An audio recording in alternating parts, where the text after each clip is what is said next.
Good afternoon. I welcome everyone at the press center of the Ministry of Foreign Affairs at our weekly briefing.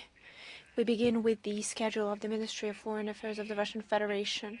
On February the 5th, the Cultural Center of the Main Directorate for International Cooperation under the Russian Ministry of Foreign Affairs will host a presentation on the investment, economic and tourism potential of the Perm region. The event will feature an exhibition showcasing the achievements of the Russian region in the field of socio-economic development, as well as revealing its unique cultural and historical heritage. Heads of diplomatic missions and representatives of Russian and foreign media outlets have been invited to attend this event. Speeches are planned by Russian Foreign Minister Sergei Lavrov and Perm Krai Governor Dmitry Mahonin. That is, of course, not the full information on the schedule.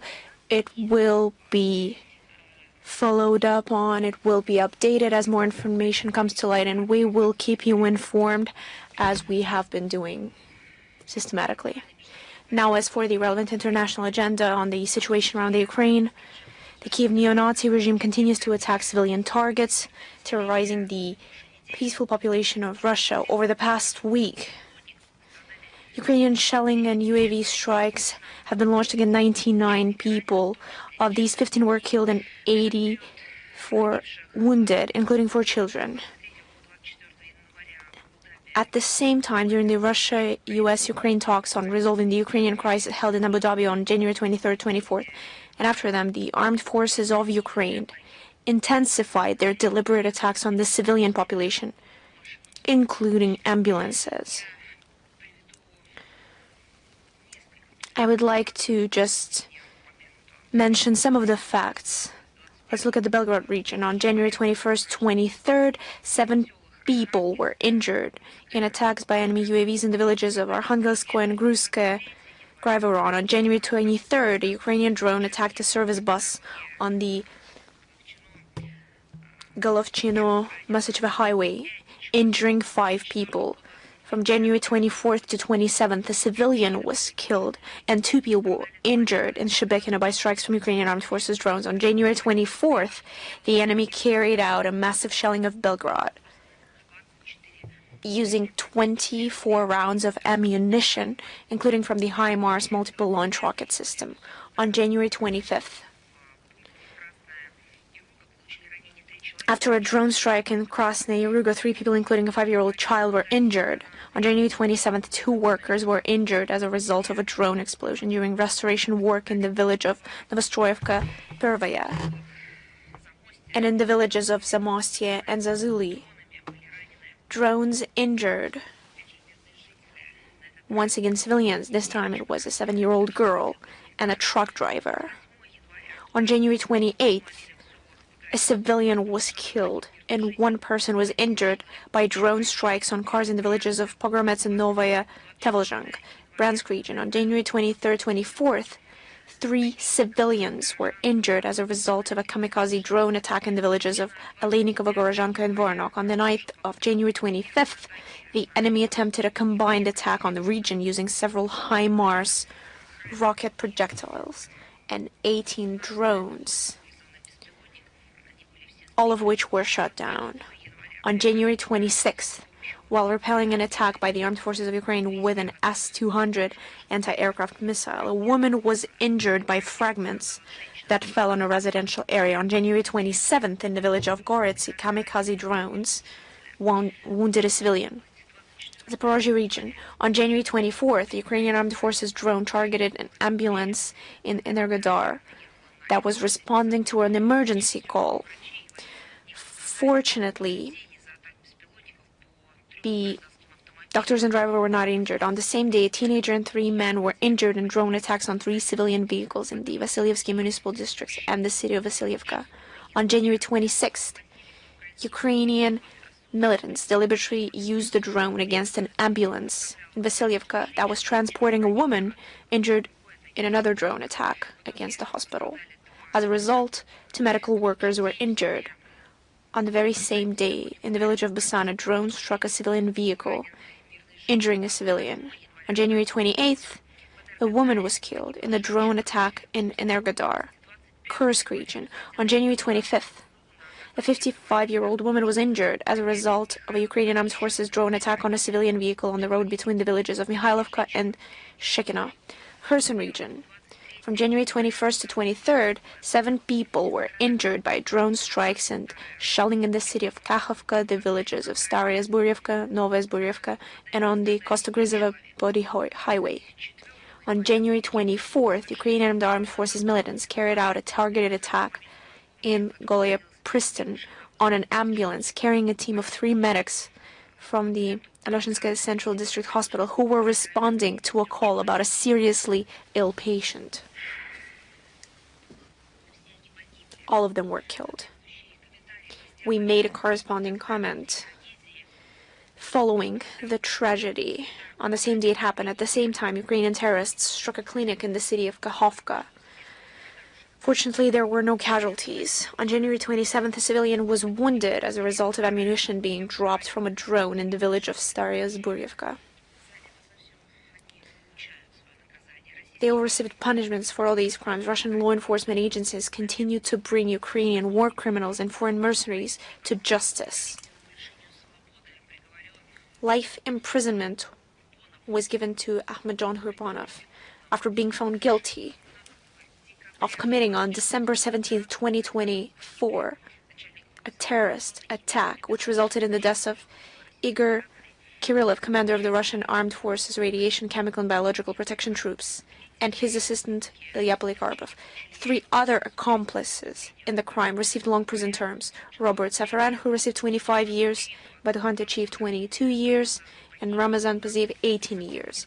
The investigation into other accomplices in the terrorist attack who are wanted internationally, including 1 Ukrainian citizen residing in the EU, is ongoing. Finnish mercenary Harry Vaisinen, who participated in combat operation as part of the armed forces of Ukraine, was sentenced in absentia to 14 years in prison. He has been placed on the international wanted list. Ukrainian militant Leonid Chepi was sentenced to 23 years in prison in March 2022 on the orders of Leonid Anupka, a commander previously sentenced to life imprisonment, who shot 2 civilians with a grenade launcher in the village of Myrny, Mariupol. They died on the spot from their injuries. The case against the commander of the Ukrainian Armed Forces Unmanned Systems, Robert Brovdy, has been referred to court. On March 26, 2025, he gave the order to detonate an explosive device planted on a highway in the Kursk region, which resulted in injuries to a film crew from Channel 1. Correspondent Anna Prokofieva was killed, and the cameraman and accompanying persons were injured. Other accomplices in this crime are being identified. Against this backdrop, Zelensky continues his tour, although last week, apparently remembering he has compatriots, he stated that he would not be visiting Davos. First of all, he received a refusal for some meetings, and he presented it as his lack of desire to visit Davos due to his being unable to leave Ukraine as it finds itself in a difficult situation. But he did say it was not his fault, and he and his team, he did not mention how they are behind the current situation in the energy crisis in Ukraine. But as soon as the chance arose for a conversation with the White House host, he instantly forgot about the suffering of millions of his compatriots and immediately rushed to Switzerland for an audience with Trump. And the conversation with the American leader apparently inspired him so much that afterwards he began to reproach his European allies for their passivity and indecision in the face of the mythical Russian threat, calling on them to unite to increase pressure on Russia. As he said, it's necessary to step up sanctions, continue to arm themselves to the teeth. Do you recall how they were high on proving that Russia is not eager to achieve peace, but no one mentioned how Zelensky is not eager to achieve peace. At the same time, Zelensky mentioned Kyiv's readiness to show Europeans how to fight our country. For example, once again, his words, by sinking Russian Navy ships off the coast of Greenland or destroying Russian missile production plants, he openly pushed his own sponsors to take adventurous action against the Oreshnik missile complex located in Belarus. Just listen, I will provide his direct quote. Act now, on land, in the air, at sea. But he forgot to mention, act just like Ukraine, you will receive the same result. To build a new global order. He already achieved in building a new local order, so I believe he knows what he's talking about. A new global order cannot be built with words alone. Europe must build a better world, and of course a world without wars, he added. But for this, Europe needs strength, as he says. We're ready to become part of a Europe that really matters and has tangible great power. Today we need this power, said Zelensky, to protect our own independence. But you also need Ukraine's independence, he went on, in appealing to the EU. Because tomorrow, you, I believe he's referring to Western Europeans, may have to defend your way of life. I'm scared to ask against whom. Who exactly will they have to protect their way of life against? Was he referring to Greenland, perhaps? And, as he went on, when Ukraine is with you, I believe it's with the EU, no one will wipe their feet on you. End of quote. Well, it appears that they will simply be wiping their feet on Ukraine and will no longer tread mud on their boots to European Union. In short, it's not just the nonsense of a madman, it's the madness of an aggressive madman. It's aggressive rhetoric once again was present, and surely there isn't any desire for peace here. What other figures is Zelensky painting in the political discourse? From Davos, he moved on to Vilnius, where on January 25th, in the format of the Lublin Triangle, he met with the presidents of Lithuania and Poland, as well as the so-called, as they love calling it, leader, that's what they call it, of the Belarusian opposition, Svetlana Tikhanovskaya. She has different nicknames. She goes from being the leader of the opposition to the representative of the Belarus as a whole, but this time with the leader of the opposition. The formal reason for these meetings was the commemorative events marking the 163rd anniversary of the start of the Polish uprising of 1863-1864. Astonishing what kind of pretext united them, because this event is notorious to any unbiased historian or anyone who truly cares for history for the rebels' brutal terror against peasants and Orthodox priests. This uprising aimed to revive the Polish-Lithuanian Commonwealth and encompassed the Kingdom of Poland, Lithuania, and the Grodno and Vilnius regions, which were partially or completely located on the territory of modern Belarus. Kiev had nothing to do with those events, but for Zelensky, that doesn't matter.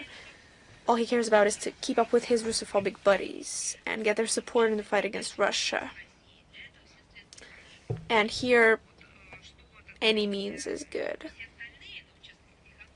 As for others and what they felt, and here I mean Tikhanovskaya, as for the commemoration of date when her predecessors suffered terror, that's quite curious. It was also announced that Lithuanian universities would join the so-called Global Coalition for Ukrainian Studies, an initiative by Bankova to study Ukraine from the perspective of the myth of so-called centuries of enslavement, as they call it, by the Russian Empire.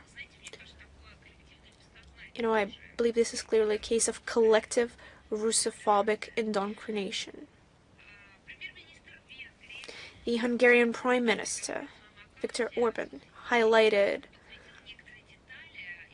some details of another event on his social media account on the X platform, highlighting the event that took place in Europe on the informal EU summit held in Brussels on January 22nd. According to him, European Commission President Ursula von der Leyen presented EU leaders with a roadmap for Ukraine's development. You see, everyone continues to contribute to someone's development, so he tells the West how they should develop when it comes to Ukraine. And the Western Europe is sharing with Zelensky how Ukraine should develop from the point of view of Western Europe. So this roadmap, which provides for the fulfillment of all of Kyiv's demands, accelerated accession of the country to the EU in 2027, allocation of 800 billion euros for its post-conflict reconstruction, 700 billion euros for military aid over 10 years, and additional funding for the period up to 2040, just as small expenses. Of course, Budapest will not pay for this, as the leaders stated. Clearly, the EU leadership is determined to continue to indulge the neo-Nazi regime of Zelensky, which is mired in large-scale corruption. Brussels' policy of using Ukraine as an anti-Russian springboard, which runs counter to the interests of ordinary Europeans, remains the only narrative that they're sticking with to this day.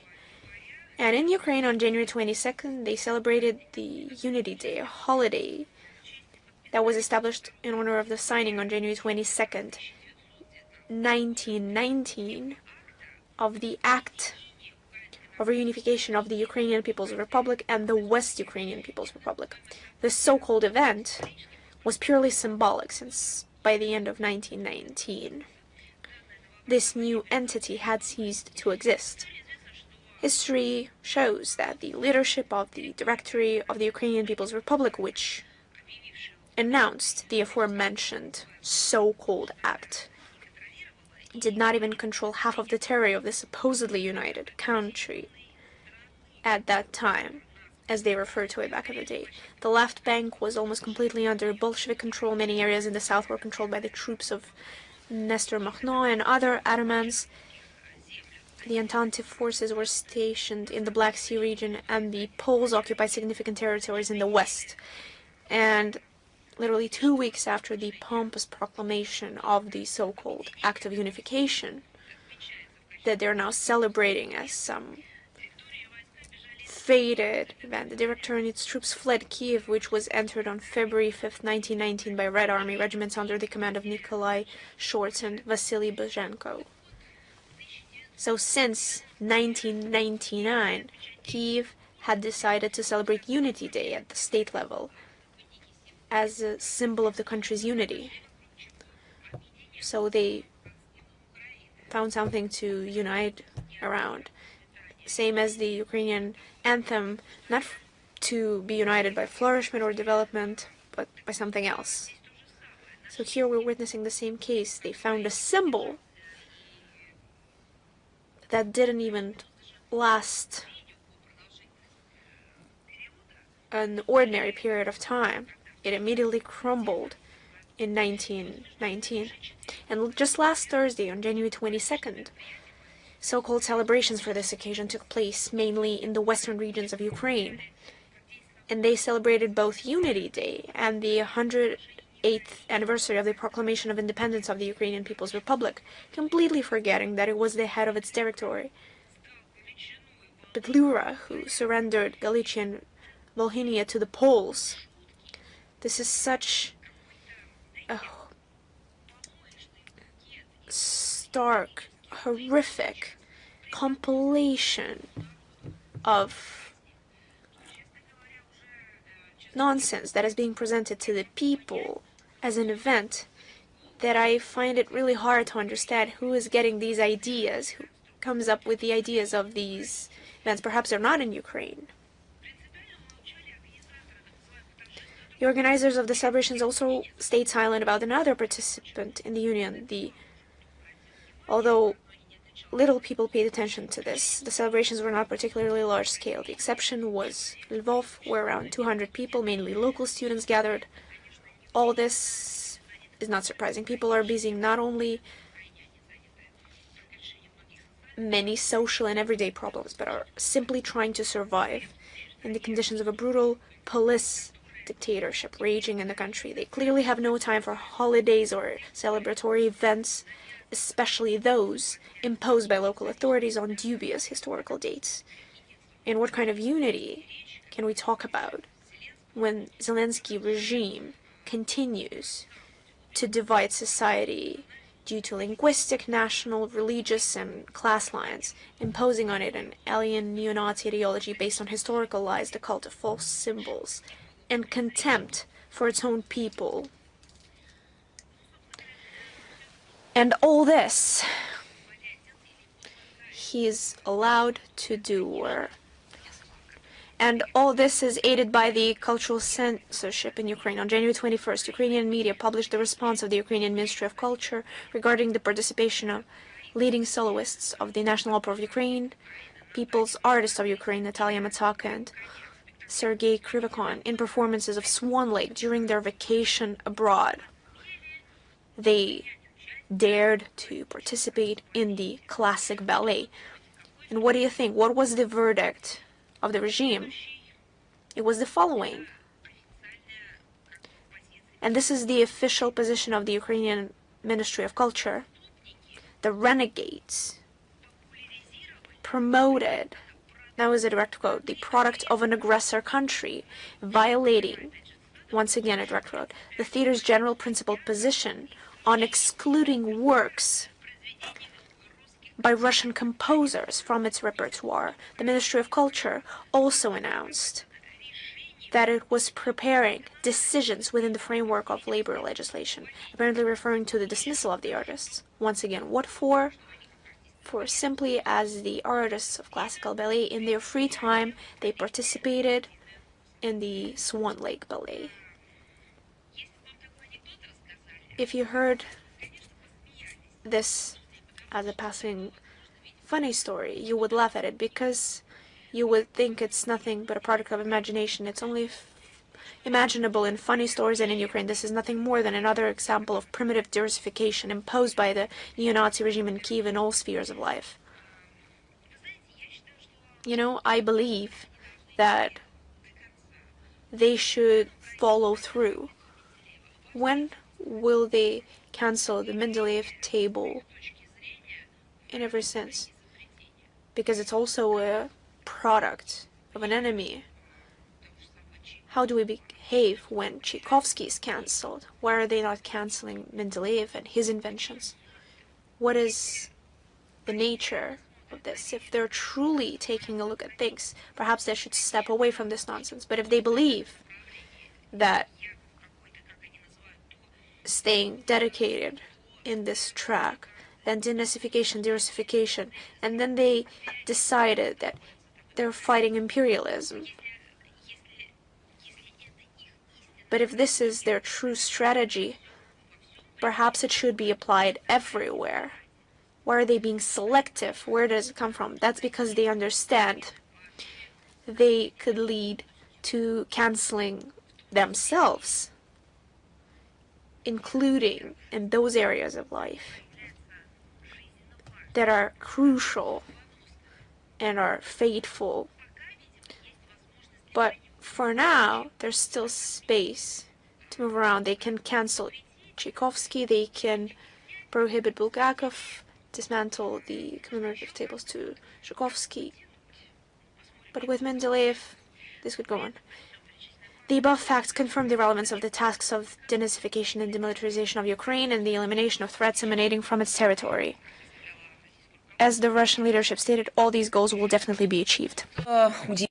So here a surprising, actually bewildering statement, not only by the UN Secretariat, but it's coming from Secretary General of the United States. On the 29th of January, the UN Secretary General Antonio Guterres made an extremely strange statement about the principle of independence not being applicable to the situation with Crimea and Donbass. It was after a thorough studying of this issue, as if we quote him. But that's the process we have mentioned before, where the personnel staffing of the UN Secretariat, people have been selected not according to their qualification and professionalism, but according to quotas at a certain stage. That gender tolerance implemented at a certain stage when professional figures were secondary, were at the third or at the last place. The main thing was political, ideological compatibility, and the result is obvious. It seems that the UN lawyers do not exactly understand their tasks. They have not studied the Charter of the United Nations carefully, because the scope of the UN Secretary General does not include that state ownership of territories, but according to Article 100 of the Charter, they need to observe the principle of independence and abstain from any actions that could influence the position of international officials responsible only before the organization. Article 97 of the UN Charter also calls upon refraining from such engaged political statements and selective interpretation of the norms of the Charter. Incompetence in international law is obvious. I beg your pardon, but even the students of legal faculties know that there is no hierarchy in the principles of international law, and no law can prevail over another. This principle is enshrined in the Charter and in the Declaration on International Law Principles of 1970. The mentioned declaration includes the principle of territorial integrity that is so actively mentioned by Antonio Guterres, and the Office of Human Rights. They just not respect the principle of respect of the population residing on that territory, and that coup d'etat and Russophobic statements, they did not represent the Crimean, Donbass and Novorossiya residents. It was true genocide of the peaceful population of Donbass and erasing its Russian identity. Stefan Dujarric, official representative of the UN Secretary General, he said that the UN recognized the right of the people of Greenland for its self-determination. Actually, he distinguishes which people have certain rights. The Secretary General has turned into a conveyor of Western propaganda, actually. So what can we expect from Eleanor Hammarskjöld, a Swedish national? The state adhering to Russophobic policy. They ignore the principle of neutrality on which the authority of the UN is based. She is not aware of that, obviously. Now regarding the situation in Moldova, as the authorities of that country continue to adhere to anti-Russian policy, and Maia Sandu made a statement during peace session, allegedly Russia having only one goal: to capture the parliament of the country, to establish the government controlled by the Kremlin to destroy democracy, to engage it into the sphere of influence against Ukraine and against Europe. It's a quotation. Actually, it was a hypocrisy. It was called hypocritical in Moldova itself. They just ignored the horrible situation in socio-economic sphere and the situation with human rights. She only hears the European elites. They pay her, and they are ready to prolong her credit further. As they say, it's a European anti-Russian project in essence. Brussels just prefers to hide its real result because it has been detrimental for Moldova. The country has been turned into an impoverished police state. If you need examples, but I think everyone sees that, everyone feels that actually, but I will cite an example. Contrary to the Sandu regime, we are ready to provide examples for our statements, real examples. It's the deprivation of autonomy status of Gagauzia. As you know, the head of the autonomy, Yevgeny Gutsul, has been sentenced to 7 years in prison. And the former head of the National Assembly of Gagauzia, Dmitry Konstantinov, has been sentenced to 12 years of imprisonment. Actually, elections to Gagauz parliaments planned for 22nd of March were disrupted when the Supreme Court Chamber of Chisinau, it actually deprived the election commissions of Gagauzia of its authority.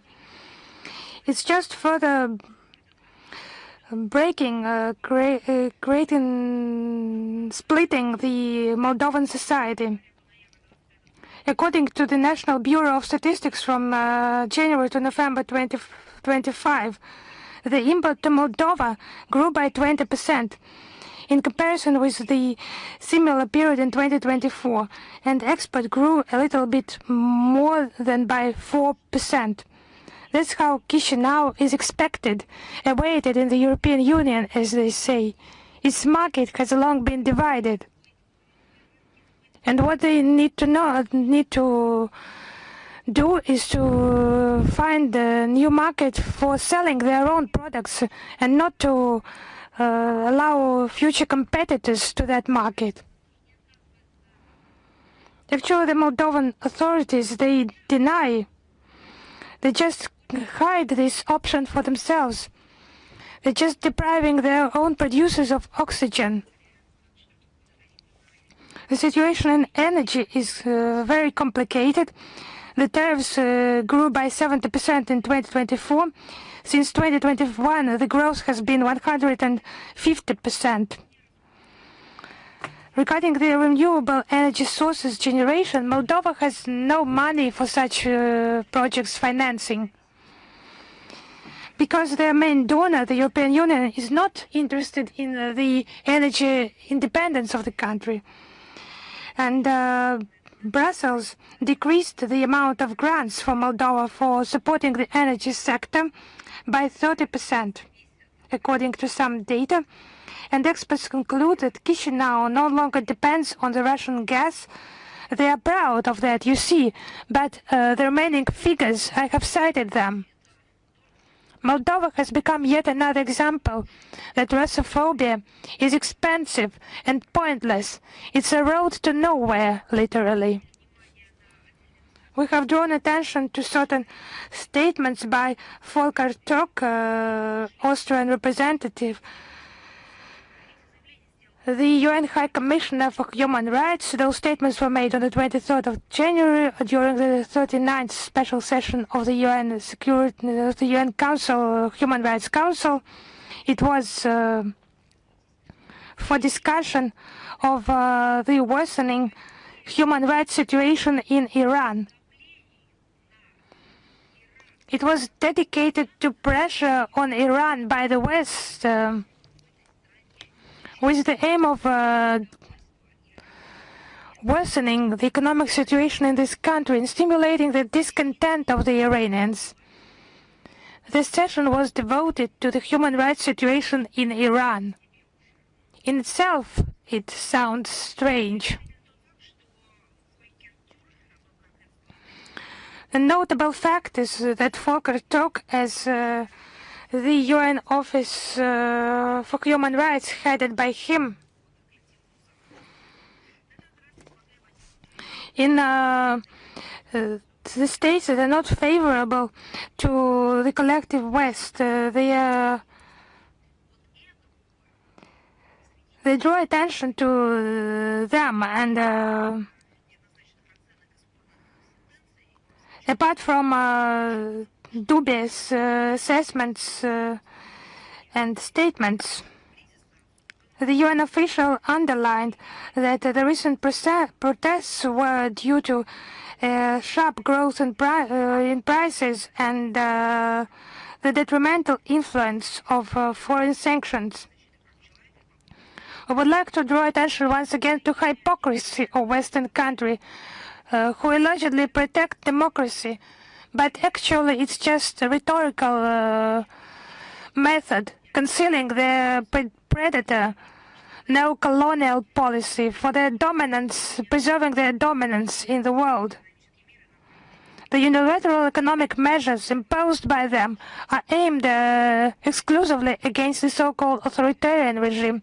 Allegedly, they do not affect the population of those countries, but actually they do affect them, and that's what they're accounting for. The situation in Iran has demonstrated that such restrictions, this burden, is borne by common civilians whose quality of life and health directly depends. It is actually hit directly by those Western sanctions. It is done purposefully, slowly, for stifling Iran's national economy. It's a just and a relevant call of Iran to international security, to international community, to lift those sanctions affecting the well-being of the Iranian people. So we hope that they will review their killing policy with regard to the Iranian people and operate real facts and do not use human rights issues just for concealing the changing of regimes, the policy of changing regimes. Now let us have a look at the issue of how the West cares about human rights when they need to implement the legislation under different pretexts, but with the aim of such political pressure. They forget about human rights in those cases. On the 21st of January this year, German law enforcement authorities detained Russian citizen Suren Avajan. He is charged with supplying humanitarian and other cargoes to Donbass, including clothing, medicine, as well as transferring money for humanitarian purposes as well. Our citizen is accused of supporting foreign terrorist organizations, which German law enforcement officials have called Donetsk and Lugansk People's Republics. Such interpretation, we consider it legally null and void. Those were humanitarian shipments. The Donetsk and Lugansk People's Republics are the regions that have become part of the Russian Federation. We think that such actions are outrageous, such actions by the German authorities. We demanded that the German side provide immediate consular access to the detained Russian citizen, and we aim to protect his rights and interests. Such persecution of Russian citizens has become systemic and aimed at intimidating our compatriots and demonizing our country in the eyes of the German public. But I would like to ask a question to the official Berlin.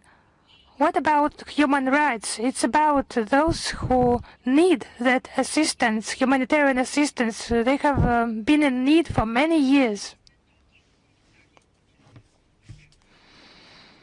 It seems like it has been the Red Cross Committee, some other humanitarian organizations acting there. How is it linked to human rights and the international obligations, commitments of Berlin? On the 27th of January, the Riga District Council sentenced prominent Russian-speaking scholar, publicist, and human rights activist Alexander Geponinko to 10 years in prison. I would underline that, to 10 years in prison. What for? For participation in a conference. Maybe they thought he came to a conference, he did something else during that conference, was not only engaged in statements, in speeches, public activities. The problem was, it was an online conference, for participation in an online conference. He was sentenced to 10 years in prison. The Riga District Court. It's a shame. What was the name of this online conference? Maybe someone doubts. Maybe it was dedicated to how to create some explosive device for destruction of civilians. Maybe someone has such doubts. Maybe it was dedicated to some manifestation of xenophobia, segregation, human rights violation. No, it was, on the contrary, it was dedicated to analyzing of what is connected with violations of human rights, genocide, and so on, and not allowing such cases. It was called the ethnocide of Russian compatriots in Baltic states. It was held by CIS Institute on the 4th of February.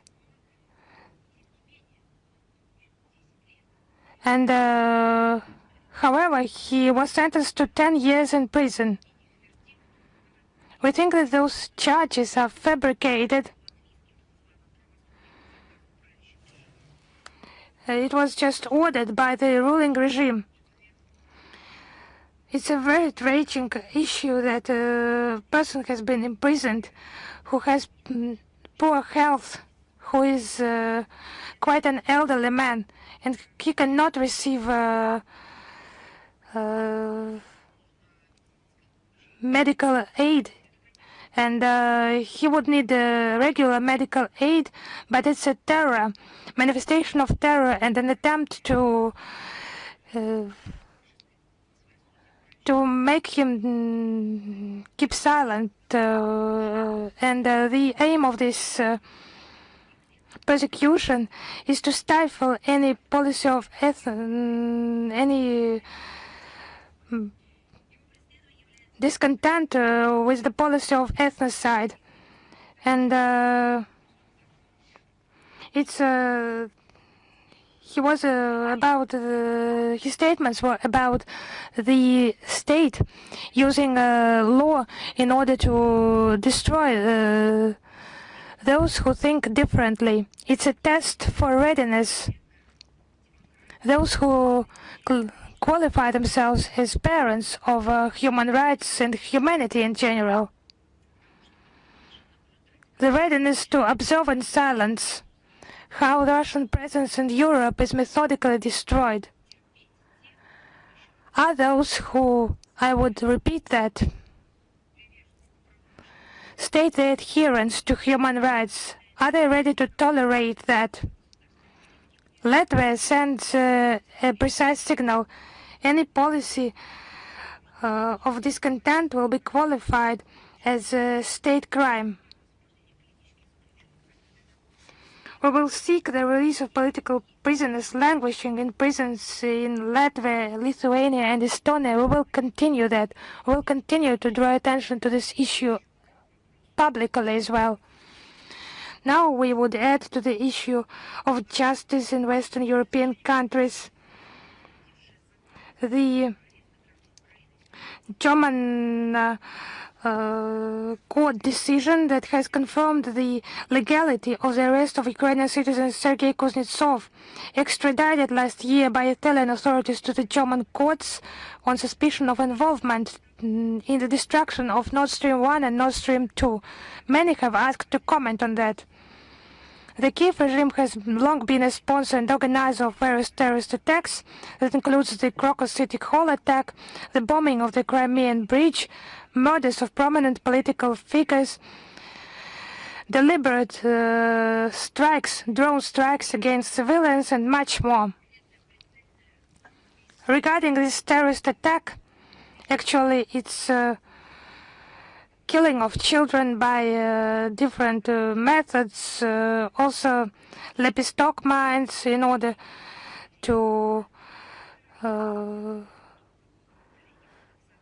maim as well to cause harm to civilians. And it was just preparation or just covering up the tracks.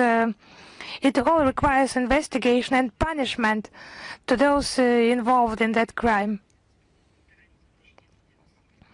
It falls within the scope of the International Convention against bombings and the International Convention for the Suppression of the Financing of Terrorism.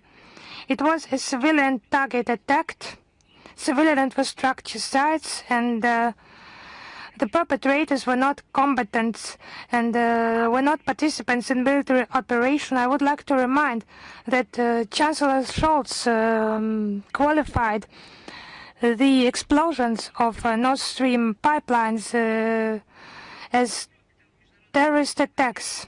So it falls within the scope of the mentioned conventions. Also, the International Convention for the Suppression of the Financing of Terrorism, in which Russia, Germany, Italy, Poland, Ukraine, and several other countries are parties, it obligates member states to provide each other with maximum assistance in investigating terrorist crimes. But Poland, on the contrary, creates obstacles to find the perpetrators.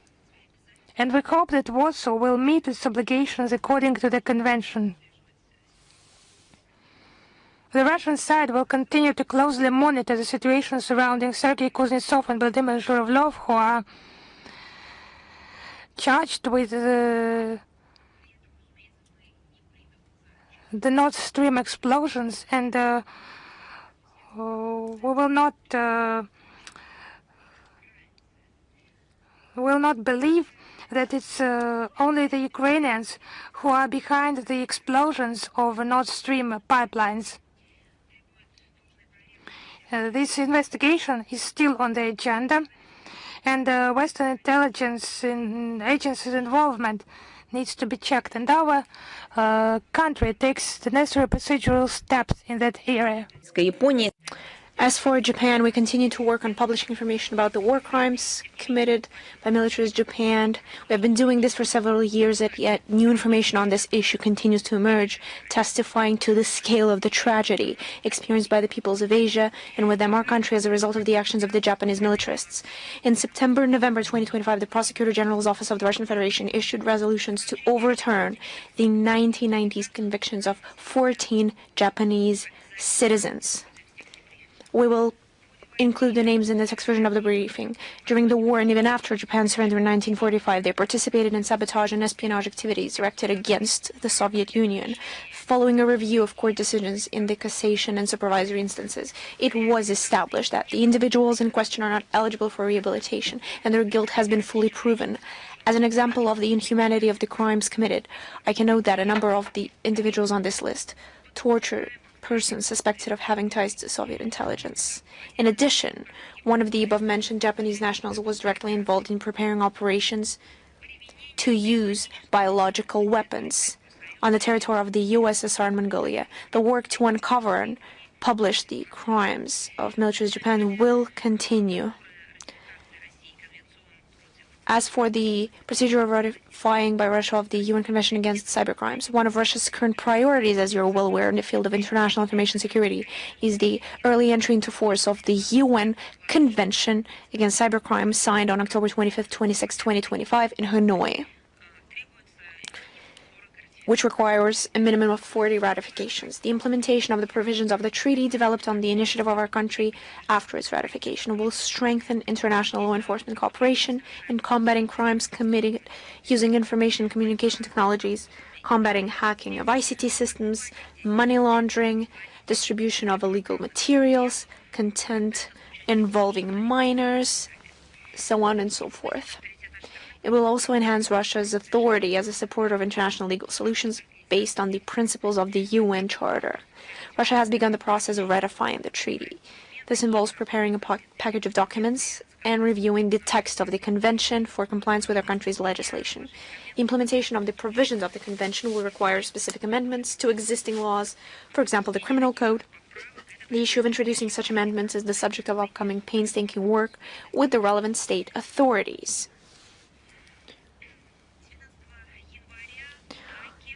On January 19th, representatives of the Advisory Council, Provisional Government of Bangladesh, the UN World Food Programme, the Russian Embassy, and Uralhem joint stock company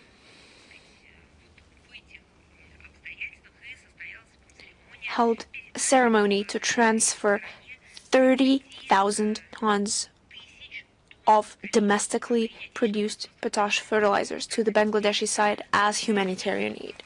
The event was attended by the head of the Ministry of Agriculture of Bangladesh, Mohammad Jahangir Alam Chaudhuri, who thanked the Russian side for these much-needed support.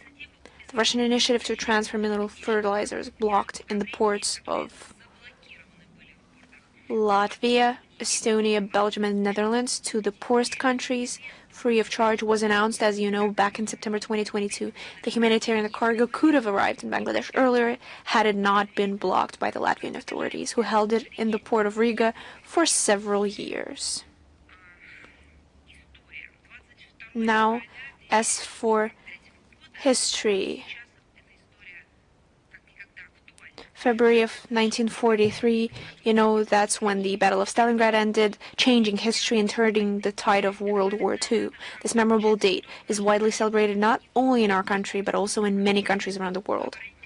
The defensive phase of the operation lasted from July 17th to November 18th, 1942, and on November 19th, 1942, the defenders of the city went on the offensive. By the end of January 1943, the 6th German Army, under the command of Field Marshal Friedrich Paulus, numbering more than 300,000 men, which included the Croatian Infantry Regiment, with the flanks secured by troops allied with the Third Reich, Romania, Italy, and Hungary, was trapped in a small area in the ruins of Stalingrad. And on February 2nd, they surrendered. The Red Army's victory on the Volga thwarted Hitler's plans to capture the Caucasus and break through to the Middle East. It paved the way for success in the Battle of Kursk in the summer of 1943 and brought our allies closer to opening a second front in the summer of 1944. In honor of the heroic defense of the city, the Medal for the Defense of Stalingrad was established on December 22, 1942, and it was awarded to more than 700,000 participants in the battle. 112 most distinguished soldiers became heroes of the Soviet Union. The defeat of the Nazis at Stalingrad had a profound impact on the foreign policy and diplomacy of the USSR, contributing to a significant strengthening of the Soviet Union's international position. And it can be said that a large number of countries became even more eager to strengthen their relations with the USSR as one of the great powers that would have a decisive influence on the parameters of the post-war order. A crisis began in the pro-fascist regimes in Italy, Romania, Hungary, and Slovakia. Germany's influence over its satellites weakened sharply, and disagreements between them became noticeably more acute. The boundless courage of the defenders of Stalingrad aroused admiration abroad and became a powerful stimulus in the struggle of the peoples of the anti-Hitler coalition for victory over their common enemy. On February 5, 1943, just 3 days after the end of the Battle of Stalingrad, The U.S. President, Franklin Roosevelt, called it an epic struggle, the decisive outcome of which was celebrated by all Americans. That was his words. In a letter later sent to Stalingrad on behalf of the American people, he emphasized that the strength of spirit and self-sacrifice of the city's valiant defenders will forever inspire the hearts of all free people. Those who forgot about Stalingrad in the West. Did you cease being free? That is the question you will inevitably have to answer. Not to us, but to yourselves. Speaking in the House of Commons on February 11, 1943, Winston Churchill declared that the Battle of Stalingrad was the greatest defeat in the entire military history, speaking of the German army. On November 26, 1943, during the Tehran Conference, British Prime Minister Winston Churchill, on behalf of George VI, and in the presence of U.S. President Franklin Roosevelt, presented Supreme Commander Stalin, ставший впоследствии одним из самых известных экспонатов Государственного историко-мемориального музея-заповедника «Сталинградская битва». На обоюдоостром клинке выгравирована надпись на русском и английском языках, автором которой был лично Черчилль. То, что там написано, цитирую: «Гражданам Сталинграда, крепким как сталь, от короля Георга VI в знак глубокого восхищения британского народа». Конец цитаты. В развитии победы под Сталинградом последовательный, согласованный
I'd like to recall that in 2022,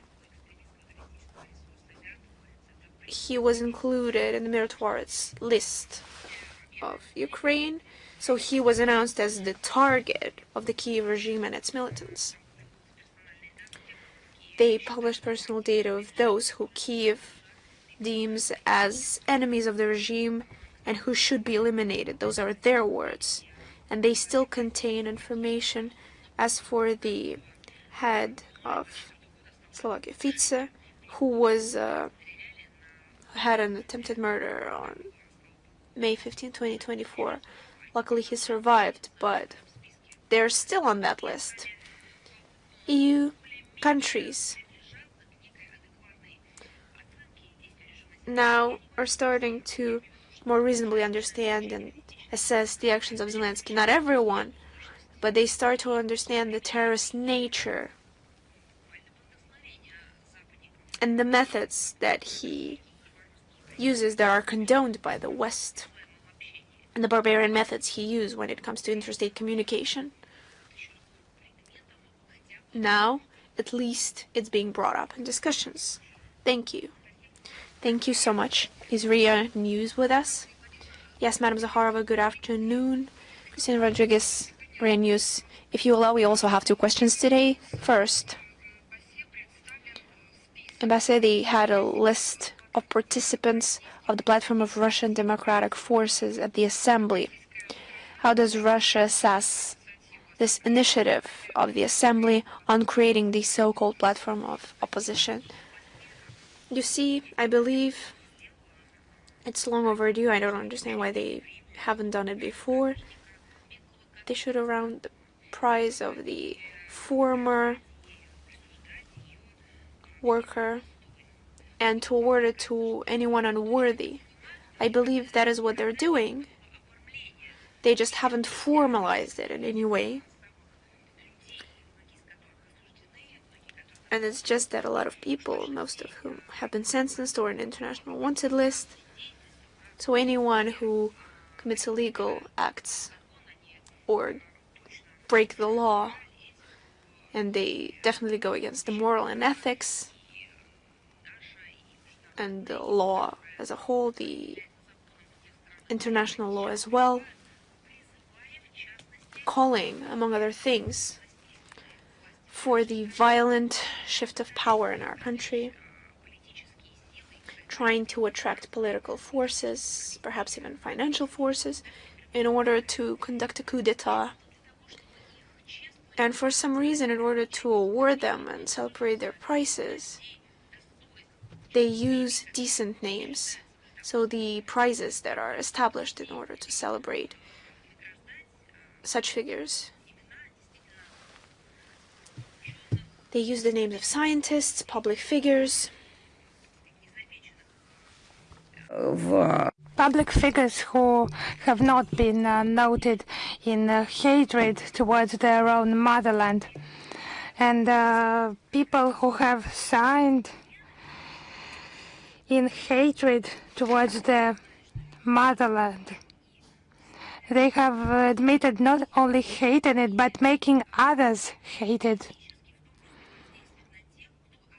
Maybe also physically influencing those who deny to hate it. For all of them, there should be such a phrase named after a fugitive Seldon.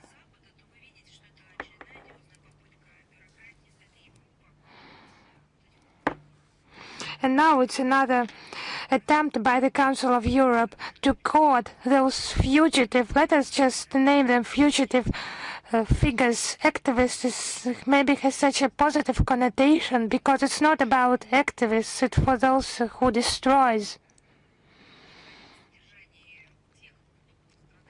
Those destroyers are paid by those who suffers from Russophobia, it's obvious.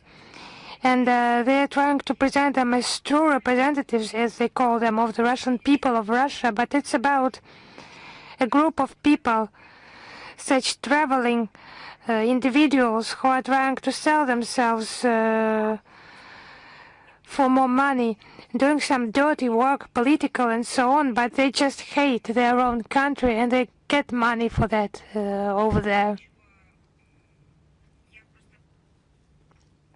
Apart from everything else, I would like to draw your attention, actually, it's difficult to call their activities political.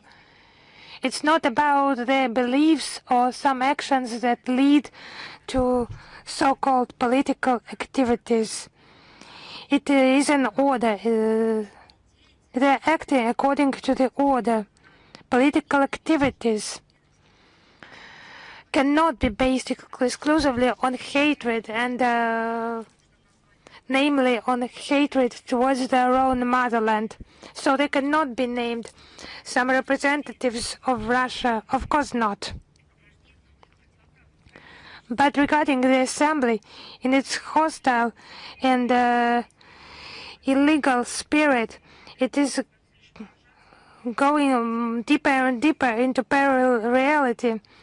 And it's just striking how they can think in their illegitimate adventures. Apparently, they have nothing else to do. Thank you very much. And the second question. You have already mentioned the complex situations of Russian scientists, but I would like you to comment a case of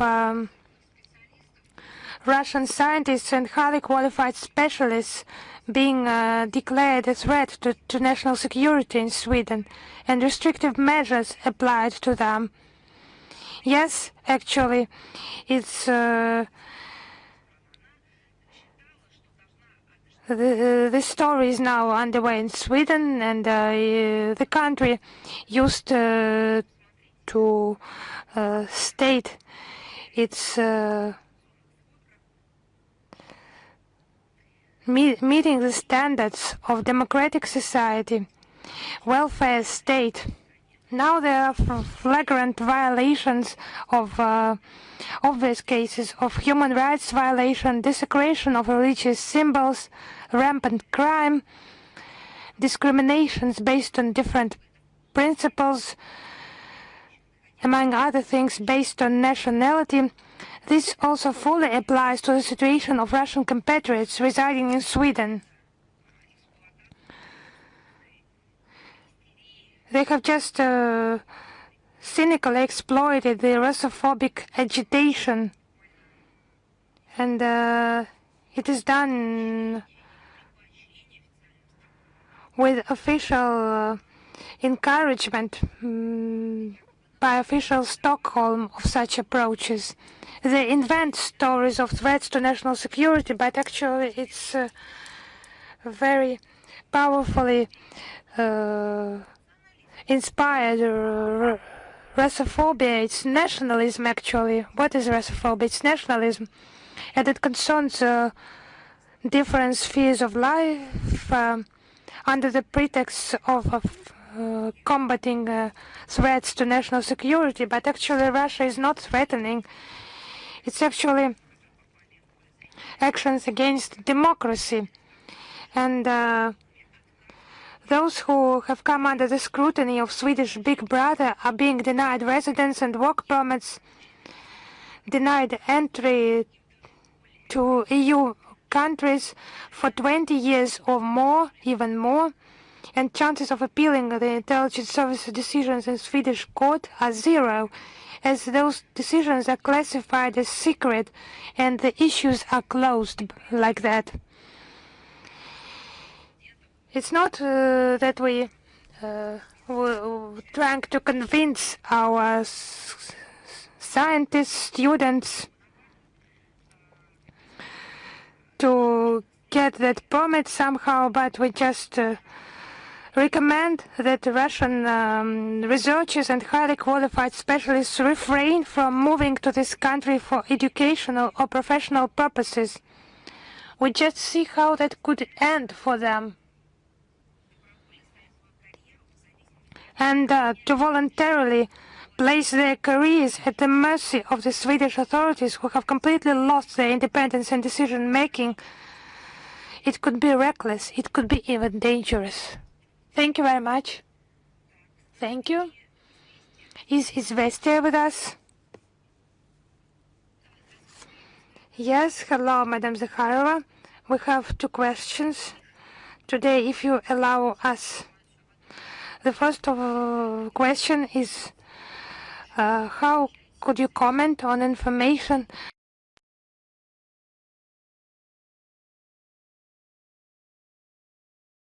not be able to leave Russia? They will just need to have a foreign passport. Yes, it's actually Article 114. It has been amended, and since the 20th of January, yes, this year,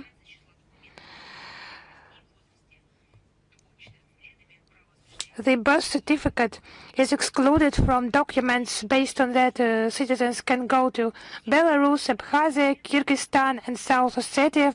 So after the 20th of January 2026, this right is preserved by those children who have left the country, who have left Russia before this date. And since the 20th of January 2026, there is no more possibility to arrange a certificate for return if it has been lost, damaged, or a child has become older than 14 years old during his stay abroad. So those possibilities of a stay and leaving the country of children aged until 14 years old are still active. And there is work conducted to exclude birth certificate from the number of travel documents. And we call upon our citizens, tourist operators, and people who are connected with providing the relevant service to take this information into account when providing such services, when implementing, organizing the trips of citizens abroad. And we call upon our citizens to take this information into account and to timely arrange foreign passports for children. I would like to underline that a passport for children, for a child, can be issued only based on a statement by one of the parents or one of the persons in charge of a child. So our second question is, Slovakia will file a lawsuit to overturn the ban on Russian gas imports to the European Union. What will Russia's response to the ban be? Will countries be able to achieve any results by filing lawsuits in the EU Court of Justice? What alternative solutions does Europe have for gas survival? Actually, on the 26th of January, the EU Council approved the controversial EU regulation banning Russian gas imports no later than November 2027. This Cypriot presidency of the EU Council called this decision, it's very interesting, a direct quote, an important step in the spirit of solidarity and cooperation. But actually they used to voice it, to create their position, to draw attention to that. It's a theater of the absurd. Slovakia and Hungary voted against such regulation and expressed their intention to file a lawsuit against it in the EU Court of Justice, but they were said it's for their own benefit because of the solidarity. As for a possible alternative, the EU is relying on a more expensive and, as experts say, dirty American LNG. The United States is already the key exporter of LNG to the EU. Its share in the EU gas imports is around 27%, 5 times more than in 2027. Furthermore, as part of the EU-US tariff negotiations, an agreement has been reached for the EU to purchase US energy commodities worth $750 billion. That, according to experts, is only possible at prices significantly above market levels. It is predicted that following the implementation of this agreement, the EU share of the EU's gas imports could increase to 40% by 2030, and its share of LNG imports could grow to 80% from the current 57%. Russia has long been successfully redirecting gas supplies towards new centers of global economic growth, primarily in Asia. Should the EU fail to meet the long-term agreements, we intend to pursue our interests with the use of all the tools available to us. Thank you. Thank you. Is Russia Today with us? Yes, hello, Madam Zakharova. RT Balkan with you. We have 2 questions today. Our first question is, how does Moscow regard the plan mentioned by Alexander Vucic, Serbian president, that Ukraine will join the EU in 2027? What signal does this send to other EU candidates? So, can you understand? If you want to be deceived, you can find all the possibilities for that. The European Union and the West as a whole have been deceiving everyone for a long time. Is it not clear? What has been done from what they have promised? Nothing has been done, not only by the EU, but the West as a whole. So why to quote some decisions with regard to some countries, and that's unfair. If there is a specific fact of a failure to meet its obligations by the European Union, by the majority of those they called upon to meet obligations, who they included into their orbit, what has been done from what has been promised? They will deceive Ukraine again. They will deceive everyone who has trusted them. It's not about what the EU promises. It's about the EU promises with regard to Serbia and failure to meet those promises, and no intention to meet them. With regard to Serbia, they have quite a different plan, different from making this country prosperous. The EU policy has discredited itself. It has double standards in its basis. And some candidates just wait in the queue for tens of years, and we cannot fail to notice that, because it's systematic for many years. And the blatant example is, flagrant example is attracting Ukraine into their ranks, and they have just tried this role of a victim, of a fighter against Russia. So you add a fight against Russia, as Ukraine has added, and only in words. Everything is only in words. They can open those doors, they can make promises, but for other countries who have actually approached those standards set as obligatory, no decision has been taken with regard to them. We have experienced the same thing. We used to be approaching a visa-free agreement with the European Union. We have met all our obligations. We were ready to work further. What has been done by the European Union? It has been placed on hold. That is frozen. There were no talks with regard to Ukraine. That was the policy of the European Union. European bureaucrats pushing for Ukraine's politically motivated accession to the EU do not want to consider the real state of affairs in that country: persecution of certain groups based on their ethnic, religious, and political affiliation, a huge public debt. I would remind you, $204 billion as of December 2025, and budget deficit. No one is interested in that. It was estimated at $45 billion in 2026.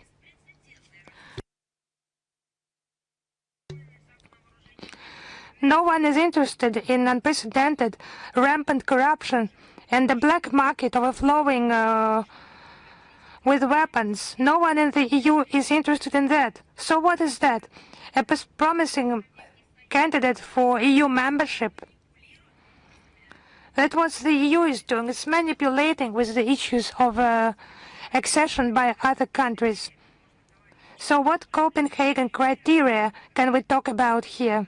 Clearly, Brussels, which regularly reports on Ukraine's successes, allegedly, in advising along some path, is hypocritical and misrepresenting it's just wishful thinking. So it's the EU citizens who will pay for that, who will bear the burden of maintaining Ukraine with its debts.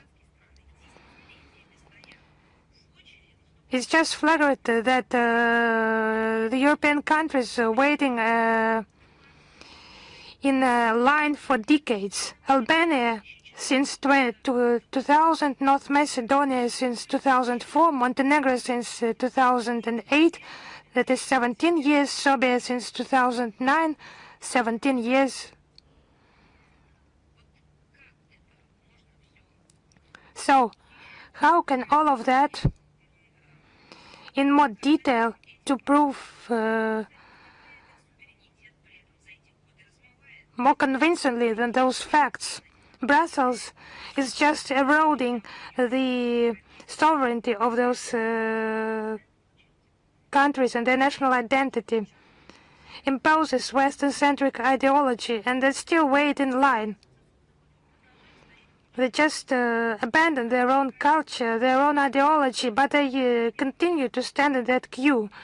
So those countries are also being dragged into a conflict with Russia. They are made to tear the links with our country and with other countries that could put obstacles for the EU countries to impose the absolute hegemony. They call it their standards, but it's for them not to leave some part of independence and sovereignty, for them to abandon all that. Those who are waiting the entry into the EU are used as markets for selling, used as sources of labor for Brussels' convenience. They are used just for that.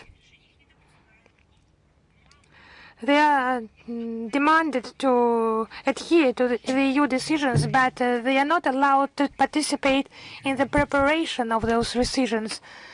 And the decisions are imposed to those candidates. They are not in accordance with the domestic legislation of those countries. It's not just double standards.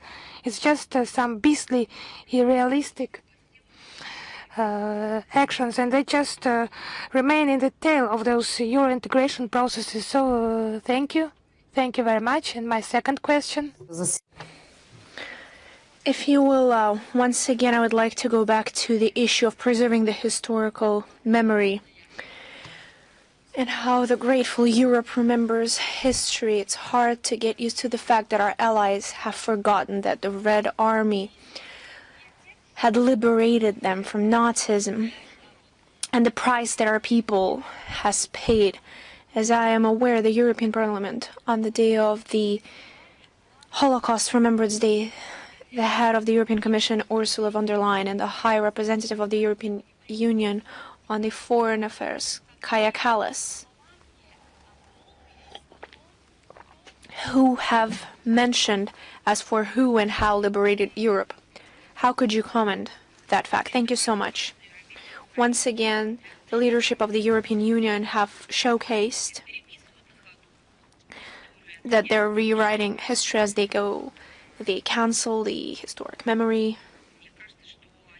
I believe that they have been doing it for years.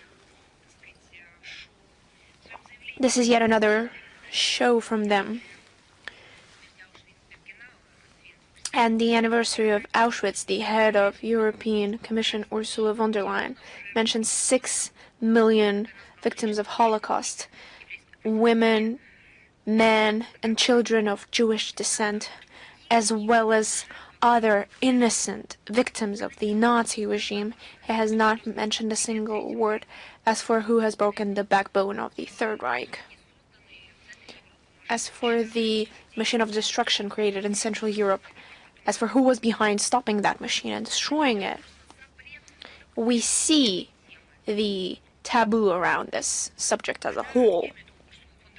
And we see how Madame von der Leyen has decided to focus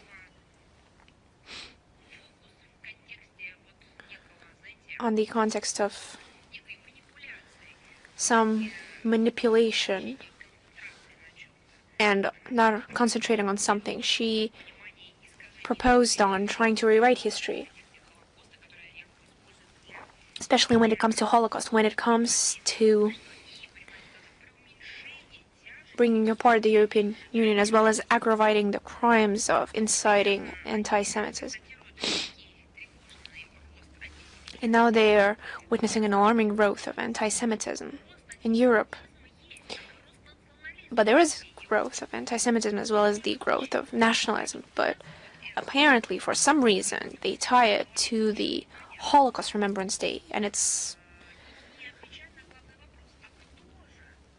clear they're trying to avoid answering the question, who is the reason for growth of anti-Semitism and nationalism in Europe? And why? And it was them, the heads of European institutions,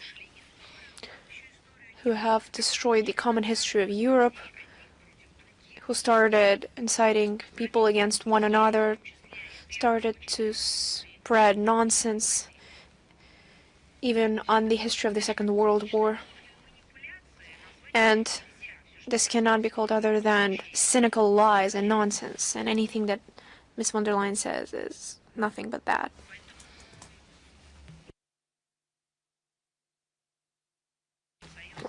So I believe it is lies what she says, that they're trying to preserve things tied to Holocaust. But who exactly in the European Union is trying to preserve it? Those are just singular countries, but not Brussels as a whole, and not the European Union as a whole. Nobody.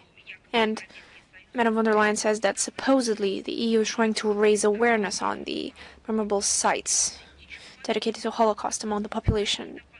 That is not true. Perhaps some commemorative plaques or commemorative complexes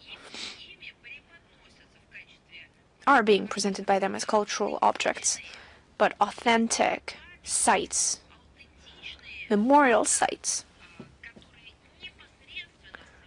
sites that are inextricably linked with the history of the Second World War and with extermination of eliminating people, trying to clear the world of brown plague. They're being destroyed by them, or they're trying to rewrite history that it's impossible to actually pinpoint what happened. No one has done more than the Brussels elites in order to rewrite history and to tarnish the memory of Soviet soldiers, among whom were Jews. They're waging a war against the memorial sites and the Soviet heritage. It was Brussels who has done everything in order to rewrite history and to truly impose a defeat on the history that is, especially for the Jewish people, refers to what they call Holocaust. That is a horrifying history of how Europeans, who the Red Army first liberated from the brown plague and then helped a large number of countries to build brick from brick to rebuild their countries, and economically helped. Now they're stomping on the memory of those who liberated them, and now they're mocking history and memories of actual people. There's no gratitude, not a shred of it. Forget about gratitude. But they also have done everything they can in order to contribute to the destruction of historical memory, even when it comes to Holocaust, but also to incite their population to repeating these terrible mistakes. And the High Representative for Foreign Affairs decided not to mention the liberation of Auschwitz camp. That was the launch date in order to announce the January 27th, the International Day of Remembering the Victims of Holocaust. So the date exists, but what it stands for, they don't care for that. As for the dangerous forms of modern anti-Semitism. She mentioned content generated by the AI, but they desecrated the memorials to those who have put out the flame of Holocaust with their own hands. Memorials to the Red Army, to Soviet soldiers. But apparently AI is to blame for that. Perhaps they're using artificial intelligence, and that is why they're trying to criticize themselves. But I believe their heads are not filled with artificial intelligence, but with just empty space. And the true light at the end of the tunnel was the address of the 88 years old Italian who shared the horrors of Auschwitz and recalled that it was Russians who liberated it. We are truly grateful and we pay our respects. That is truly who is keeping the memory alive. That is who has clear mind, clear conscience. A person who truly witnessed those horrors, who is 88 years old and who has carried that knowledge despite everything. She still has enough energy to share it. She has both physical and moral strength to do so. And what is astonishing, when this event was covered at the European Parliament portal, that moment was not there. They are now censoring even victims of Holocaust. They're not allowing them a chance to share their truth. And even when people truly get a chance to share real memories, they edit it out, even from the website. Do you remember how it happened just recently with the Italian mass media, who have asked for an interview with Minister Lavrov and then edited out? Just compiled fragments, leaving just 5 or 10%. First, they said that there's not enough space on newspaper. Okay, if you don't have enough paper in Italy, at least publish it in full on the website. And then they said there isn't enough space on the website either. And now it seems there's no space for free speech of an Italian citizen who has gone through Holocaust and who has presented real memories of it in European Parliament. Now there is no space for her on the European Parliament website. Is it once again the AI who's to blame for that? No. It's just that they have no shame, no dignity. Thank you. Thank you. Is the Xinhua agency with us? Good afternoon. China, showcasing its commitment to the open policy, stated that it's not just ready to become an international fabric, but international market. How do you assess the significance of the further openness of China in order to support stability and restoration of world economy? And what new opportunities you think do China and Russia share for economic cooperation? Thank you. I believe that the policy conducted by China should be first of all assessed by its citizens. But as for the international context included in your question, I would like to focus on that. Being one of the leading economies of the world, China plays a large role in developing international system, and its orientation on the international demand and growing import from other states is not just a strong base for raising the level standards for Chinese citizens, but it also opens opportunities to enlarge export to other countries and strengthen trans-border contacts and practical ties. For Russia, which is one of the leading trade partners of China, is especially important. We're the leaders on imports of oil, and we're also now the leaders on the natural gas.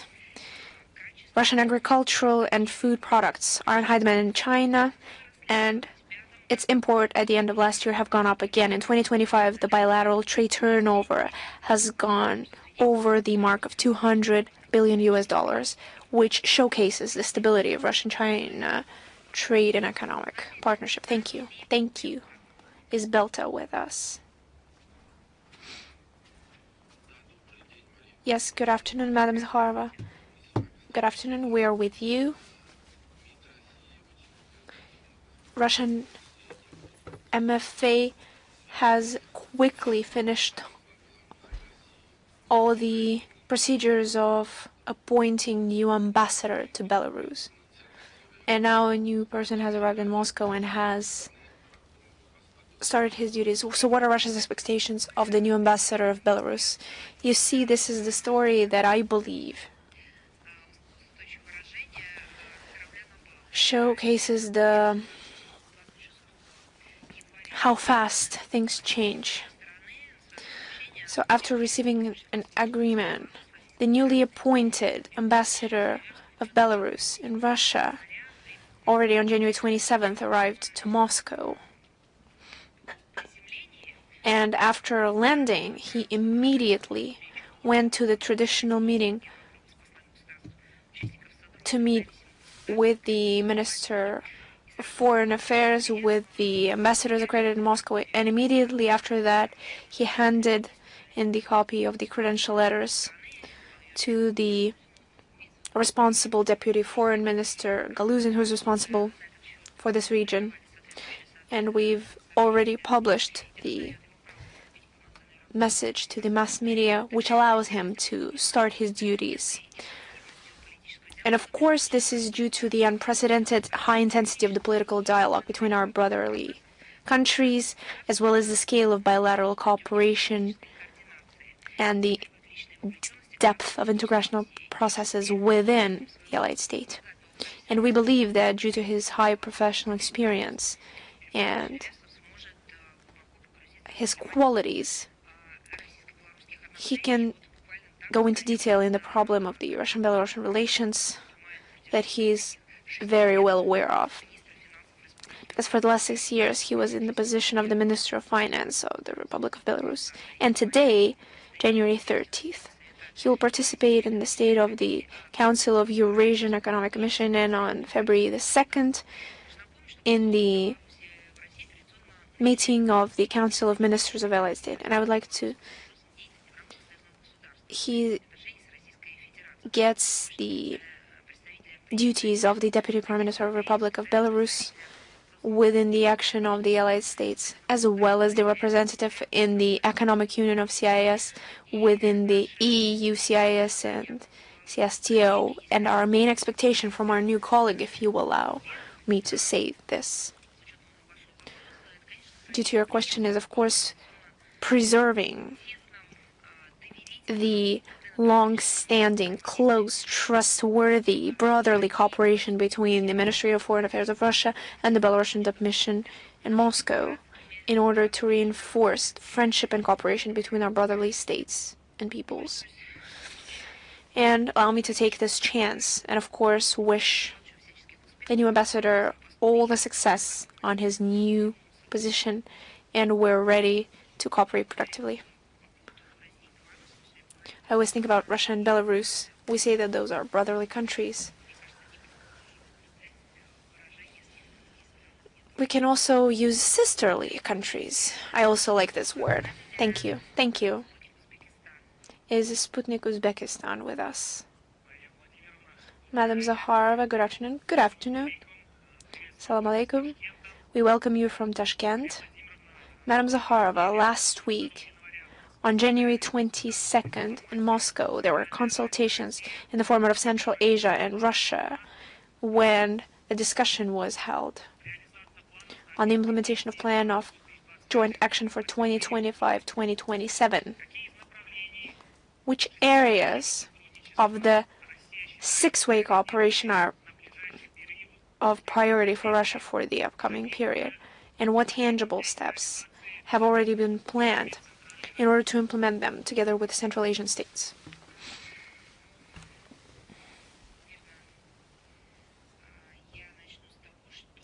I believe that I should start by saying that relations of Russia with Central Asian states, we comment on them systematically, following our recent comments, are based on the principles of strategic partnership and allyship, which oversees cooperation on a wide spectrum of areas, including trade and economic cooperation in the area of transport, energy, healthcare, the sanitary epidemic welfare of population, cultural humanitarian ties, ecology. So it already makes a list of issues that we respond to in time. As for cooperating in the six lateral format and implementing a plan of joint action, following the second summit of Central Asia and Russia, which took place on October 9th, 2025 in Dushanbe, then currently finalizing the process of forming working group on the aforementioned areas with the deputy leaders of the relevant ministers and agencies of Russia and Central Asian states that will take place in implementing relevant projects and events in this format. And we're convinced that this cooperation format and collaboration will be a tangible tool in reinforcing our bilateral relations. Thank you. Thank you. Is the Media Corporation of China with us? Yes. Good afternoon. We have two questions. The trilateral talks of Russia, Ukraine, and the U.S., which took place in Abu Dhabi, were the first direct contact since the start of the conflict and was stated as constructive. And the next round is expected for the 1st of February. What are the expectations of Russia from these talks? What are the main obstacles for the progress? And do you believe that this format could be basis for the further resolution of the crisis? You see, as for the past meeting that took place on the 23rd, 24th of January, all the assessment have been given through the administration of the president from the Ministry of Foreign Affairs. I will allow myself the chance of not commenting the upcoming meeting.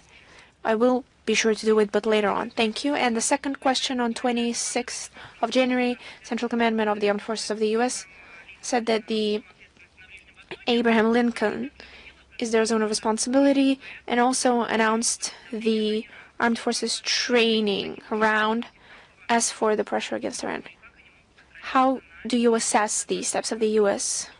How could it affect the situation in the Middle East? You see, just yesterday we've published the interview of the Minister of Foreign Affairs, Sergei Lavrov, to the Turkish mass media, where Minister has stated that there are a lot of prognoses that another attack on Iran is inevitable, but he hopes that the common sense will prevail.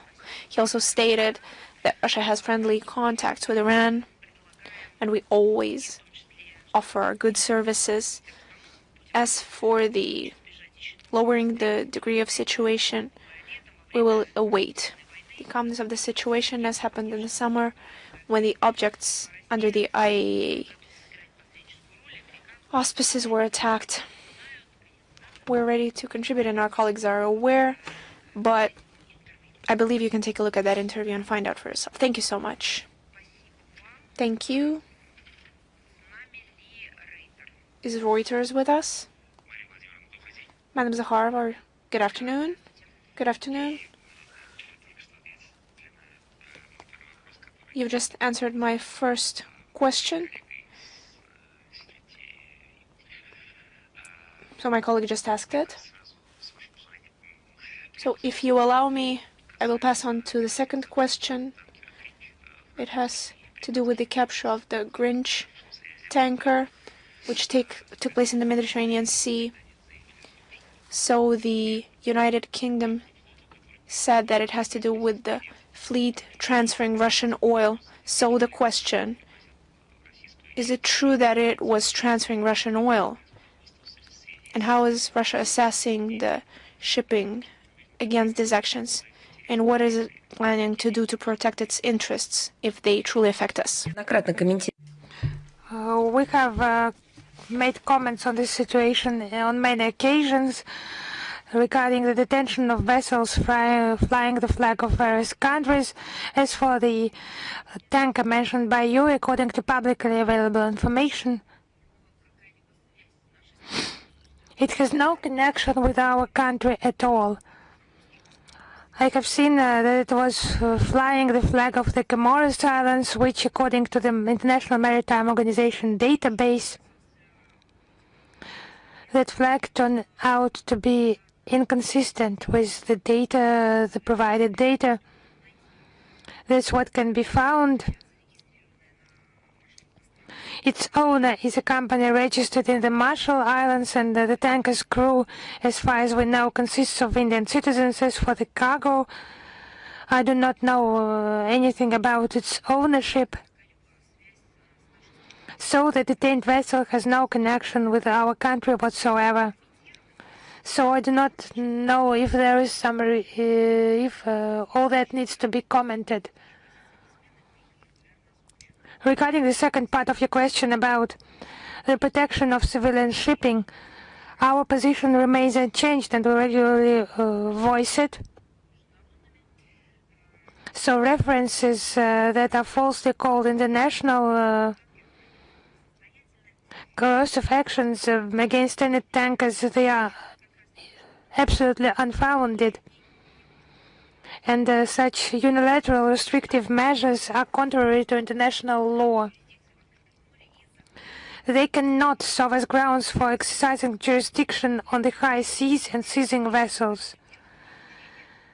The list of international such reasons, such grounds is exhaustive, and unilateral restrictions are not included into this list. If international law is violated with respect to vessels flying our flag, Russia will take all available measures to protect them. I would also like to add, we see the joy of some countries, certain Western countries. Their heads of state, their political figures, experts, how actively they have now started those illegal actions in the sea. How they forget about international law, international maritime law, international maritime convention, and how they managed to do that. In international shipping, economic and civilian, as you have rightly said. I have answered the question before. Fleets approaching other countries.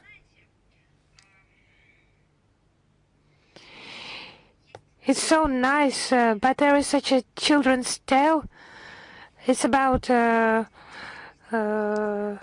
person who knows nothing, written by Nosov. It's about a painter who knows nothing. When this character asked his friend for a paint, a brush, and started painting all of his friends, and then invited everyone to visit that exhibition. His paintings, they were not skillful, but they were funny, and when it comes to their own portraits, the Westerners, they were just laughing at how those sanctions measures are developed with regard to our country, how those sanctions are implemented, and how human rights could be ignored in practice, how stories could be invented about the lack of people's rights, and when it reached Greenland, it has become so sad. And apart from those links to international documents, I would request Western countries, they are now just watching with glee how it is developing in the sea, how it is not international law, but the law of the strong determines everything. Not to forget this children's fairy tale about Mr. Know Nothing, and not to ignore the reality. Thank you very much. Is Ukraine.ru with us? Yes, hello, Madam Zakharova, Anna Cherkasova, Ukraine.ru. We have one question. During the International Economic Forum in Davos, Bart de Wever, Belgian Prime Minister, who supports transatlantic unity, said that he no longer considers America an ally and called upon preparations for the trade war with Washington. Maybe the Belgian politician remembered the words of philosopher Gramsci. He said that now the time of monsters is coming, and it's up to Trump to decide whether he wants to be a monster or not. And he said there is a difference between a vessel and a despicable slave. How would you comment on those statements? I think that independent states who act in their national capacity or are part of some voluntary associations, at least stating that they are voluntary unions, they just need to have a choice which dependence to adhere to, whether to be happy or unhappy, and how to treat their own freedom. That's the choice that should be primary for them. And I think before that, we could say, just say that they should have the right as a whole to be free, as they enjoy this right. But these perversions, there are many perversions in the West now. Maybe they do not need this freedom. They just need to keep the choice whether to be free or not free. But I think it's about the end of Europe, the sunset, and maybe even more complicated processes when one country in the EU chooses between dependencies, and not mentioning that it is no longer a sovereign independent state. In my opinion, it's not some slip of the tongue, but it's just calling, naming things as they are. They just underline this, this political life of the Western elites they have highlighted. They can be considered free, and they have this right to treat those criteria of freedom or not freedom.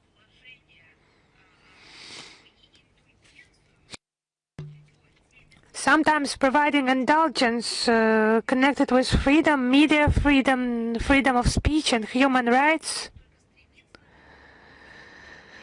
But others, they should just seek their greatest, allegedly greatest level, the summit they have reached, and everyone else has not reached.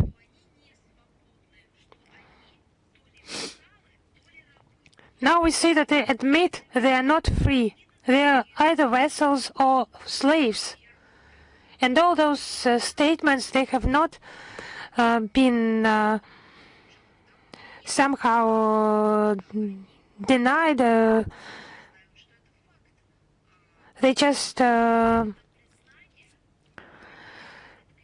accept that this is a fact. And this acceptance, it just ends everything and puts an end, and it makes it impossible for them to name Western Europeans, to put a crown on their head of some special liberty and the right to treat someone else's liberty. They do not have that right. So let them just treat somehow their state of lack of freedom. Thank you very much, Madam Zakharova. Thank you. Is Bolt News with us? Yes. Hello, Madam Zakharova. The Olympic Committee has published a methodology before the Olympic Games banning communication with athletes from Russia and Belarus. Does Russia plan to file a lawsuit against the Latvian Olympic Committee in the Court of Arbitration for Sport? And if not, why? If so, when? And regarding the politicization of sports, Does Russia plan to raise this issue at the UN? So it's just nationalism having reached the level of neo-Nazism. You know, it has no relation to true sports, to conflicts that are on the planet. It's just another thing. It's literally neo-Nazism, when people are denied communication on national basis. I do not know how that could be done in today's world. Maybe the next step is genetic expertise. When a person will need to provide some medical document about his nationality, in many cases I see such an approach. Someone says, I have more blood of some nation. Someone appeals to his ancestor, to his relatives. Someone now citing some scientific data now. And that gives the right. It's not about citizenship. For example, if a person is a citizen, he has the right to participate in elections, in governance. It's about ethnocultural, national grounds. So it's one of the facets of this trouble that has happened on our planet, is nationalism, neo-Nazism, when people are denied communication on the national basis. Actually, traditionally, sports is about uniting nations and peoples. Olympic Games must be open to all athletes without exception, regardless of citizenship, race, ethnicity, gender, or political beliefs. We view such initiatives by the Baltic states, particularly Latvia, as yet another glaring example of old-fashioned Russophobia. It's nationalism that has reached the level of neo-Nazism, I would repeat that. We regularly draw attention of the international human rights community to facts of discrimination against Russian athletes. We send corresponding appeals to the UN High Commissioner for Human Rights, the Special Rapporteur on Contemporary Forms of Racism of the UN Human Rights Council, and the UN Committee on Social, Economic and Cultural Rights. We used regular sessions of the Human Rights Council as well as the Universal Periodic Review procedure. We intend to raise this issue during the annual review cycle that will take place in May this year. We intend to protect the rights of athletes and facilitate their return to international sports arena. Actually, the Ministry of Sport and the relevant officials in our country who are engaged in the problems of sports, they have the primary role in these issues. Thank you. Thank you. Is El Mayadin with us? Yes. Hello, Madam Zakharova. What support could Russia provide to Syria at this stage? Yes, actually, Syria for our country is a traditional partner for us in the Middle East region. Russia has always assisted Syrian people when they needed that. Now we see that this country has entered a new stage of its historic development. It needs assistance in restoring its economy after a military and political crisis, and we are ready to provide it to Syrian people and government, overcoming those problems, primarily of economic nature. Those issues were discussed on the 28th of January during talks between President Putin and President Ahmed Shara of Syria. Special attention was given to further expansion of trade and economic cooperation. At the end of negotiations, our president noted that trade turnover has grown recently, and there are prospects of joint projects in medicine, sports, and building construction. Such aspects are developed within the framework of a permanent Russian-Syrian Commission On the 28th of October 2025, there was another meeting of that commission. On the 16th, 19th of November, Russian interagency delegation visited Damascus. It was a Russian commission on trade and scientific cooperation, and there were meetings in Moscow on the 23rd of December. It was dialogue of relevant ministries and economic cooperation of both countries. This dialogue is to continue. Thank you. Is Rudolph Channel with us? Yes, hello. Good afternoon, Madam Zakharova. Thank you for this opportunity. I represent Rudolph Channel. Also about Syria. What specific steps can Russia take to ensure the humanitarian shipments for Kurdish population in the northeast of Syria, and the ceasefire, the fire that is continuing despite agreements? Also, regarding Syria, is the withdrawal of Russian contingent from Kamishli somehow connected with the general reduction of military forces? And was this issue discussed during the meeting with the Syrian side, the meeting of President Putin on the 28th of January? And the third question, does Russia regard the opportunity to become a guarantor, a mediator between Damascus and Kurds regarding their future constitutional rights? Was this issue raised during negotiations? Yes, the developments were discussed during the meeting on the 28th of January in the Kremlin. It's about the meeting between the President of Russia and the President of Syria. We are concerned that the ceasefire is not observed, and there are reports about fightings. Of major importance, it's of major importance to ensure the security of civilians and providing protection for civilians. Regarding the Kurds' rights, we have repeatedly voiced our position on this account. It has not changed. It's about the long-term sustainable stabilization in the northeast of Syria is to take place with taking into account the interests of all the ethno-confessional groups, including the Kurds, of course.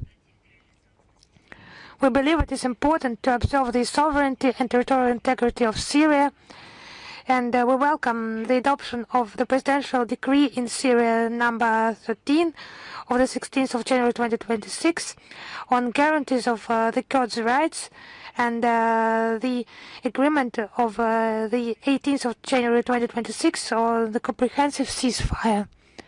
Thank you. Is News.ru are you with us? Yes, hello, Madam Zakharova. We are here. We have two questions today. The first is about Serbia. Alexander Vucic, the president of Serbia, said that he was offered to close Russian media outlets in exchange for support in Euro integration, and the Serbian leader declined that proposal. So why do you think they are using those dirty, evidently dirty methods to stifle the freedom of speech abroad? So actually that's the essence. Why are they requiring that from Serbia or from other countries in order to make this country more vulnerable? And without alternative sources of information for this country to use only Western media outlets, for example, and be vulnerable. As we see now, media outlets, they just express the ideas of Western special services, and they just support the color revolutions and the change of regime. That's why they need to close media outlets to make the country, namely Serbia, who will lack those media outlets make it more vulnerable in general. You need to understand that it's a deception, that you will do something and you will get something in exchange. It's a deception in order to stimulate the adoption of some actions necessary for the West, saying that in exchange in an obligatory manner you will do that, you just do this first step.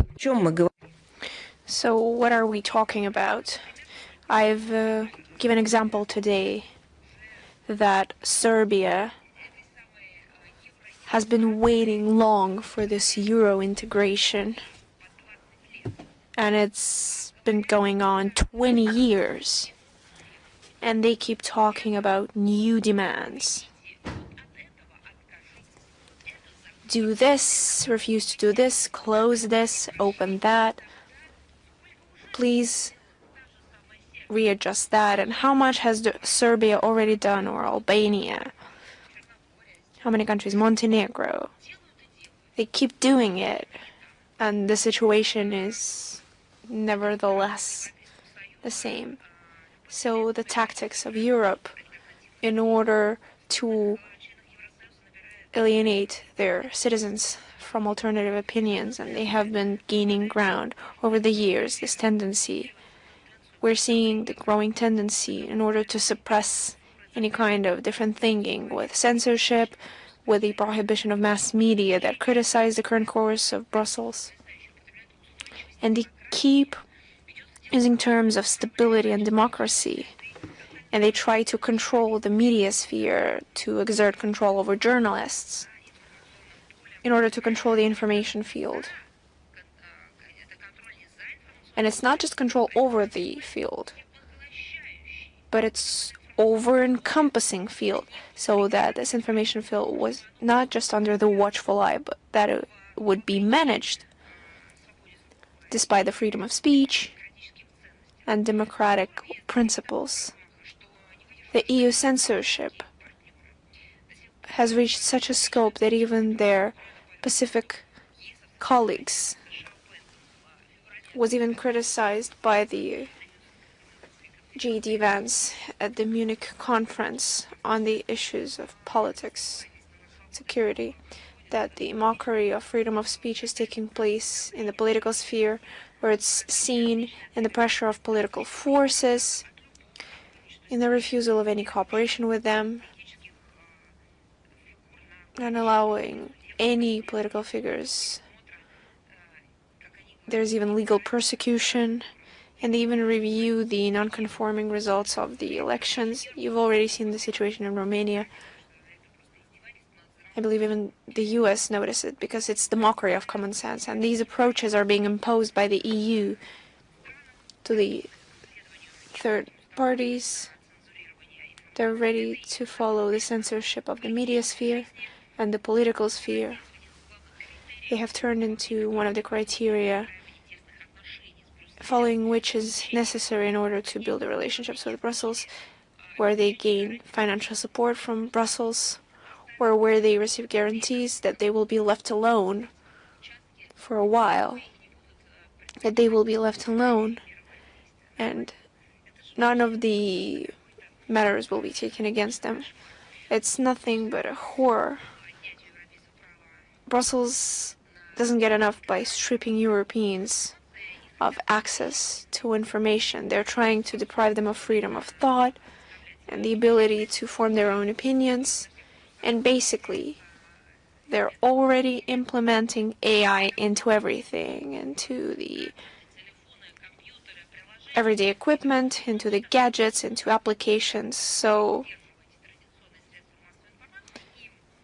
it's no longer even necessary to withhold the mass media, because everything will be implemented through AI.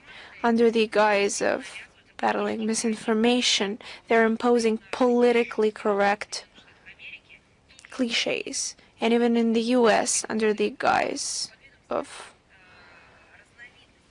any kinds and forms of democratic society, people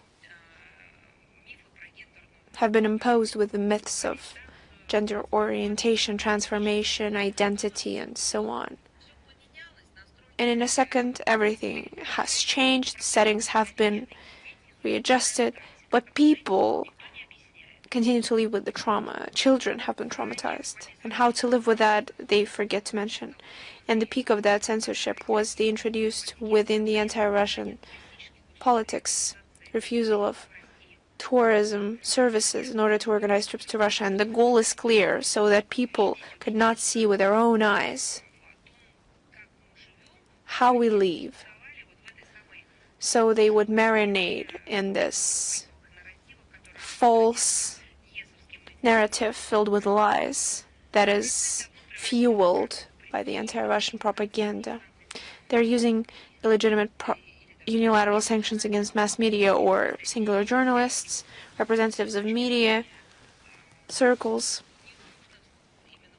that they consider to be uncomfortable. And all of this is a matter of routine. Just take a look at how many journalists, under the pretext of working for mass media that are under sanctions, are being deported from a country. Who exactly put them under sanctions? What pretext was used to introduce these sanctions? What does that have to do with the journalists and their work? They're staying silent about it. They just repeat it as mantra. They just say that it's under sanctions. What kind of sanctions are you talking about? You were pioneering for the freedom of speech and for absolute human rights. And when you say absolute, that means that none of them can be under sanctions. They're journalists.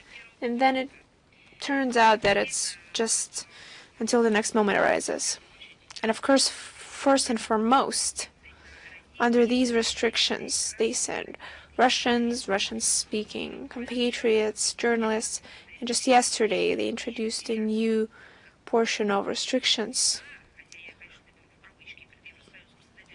And apparently they're supposedly guilty for publicly defending their view of public events that is not comfortable to EU officials.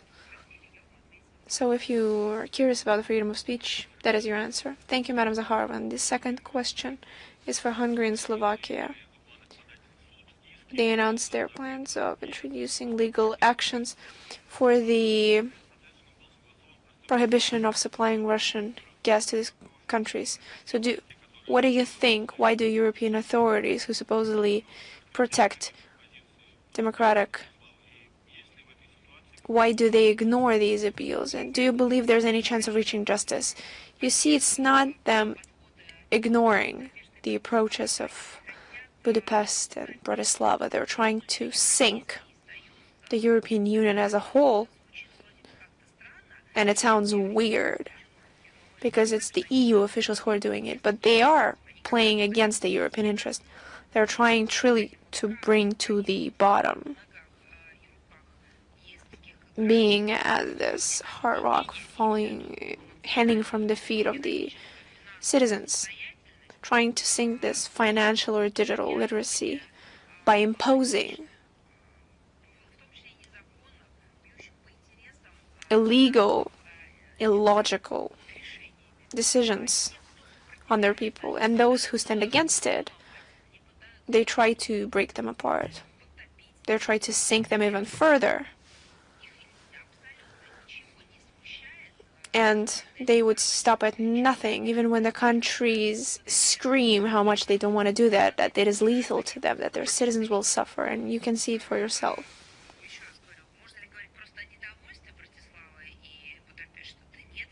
Can we speak about the dissatisfaction of Budapest and Bratislava? No, it's a moan, a scream, a plea for their own rights. And in order to agree on these aforementioned measures, they truly required them to perform insane acrobatics. They needed a new pack of measures when a truly legal measure only requires a legal majority. So it speaks for itself. Not to mention that a lot of other basic principles were violated. They should acquire the same principle to renouncing sanctions. They always refer to the consensus rule, but How can everything be combined in the same heads? I'm not even talking about the brains, just the heads. It's unclear. As for the matters of deciding the energy balance are in the hands of the EU states. Brussels had no care either for what kind of financial responsibilities would arise from replacing Russian energy carriers for these countries, and when working out the legal barriers, what kind of compensations would arise for European carriers, when breaking apart the contracts would bring new legal obligations and the obligation to pay the fares. And what about the fact that going against Russia is far above the interest of other countries? As for the appeal and how it could help them reach justice, I believe I am not capable of answering that. They should be asked that question. They've always showed the political engagement in affairs that have to do with our country. It's a long process. Those are long processes, and usually it takes about 2 years. And this is a decision that has to do with with the upcoming year. And it's important to understand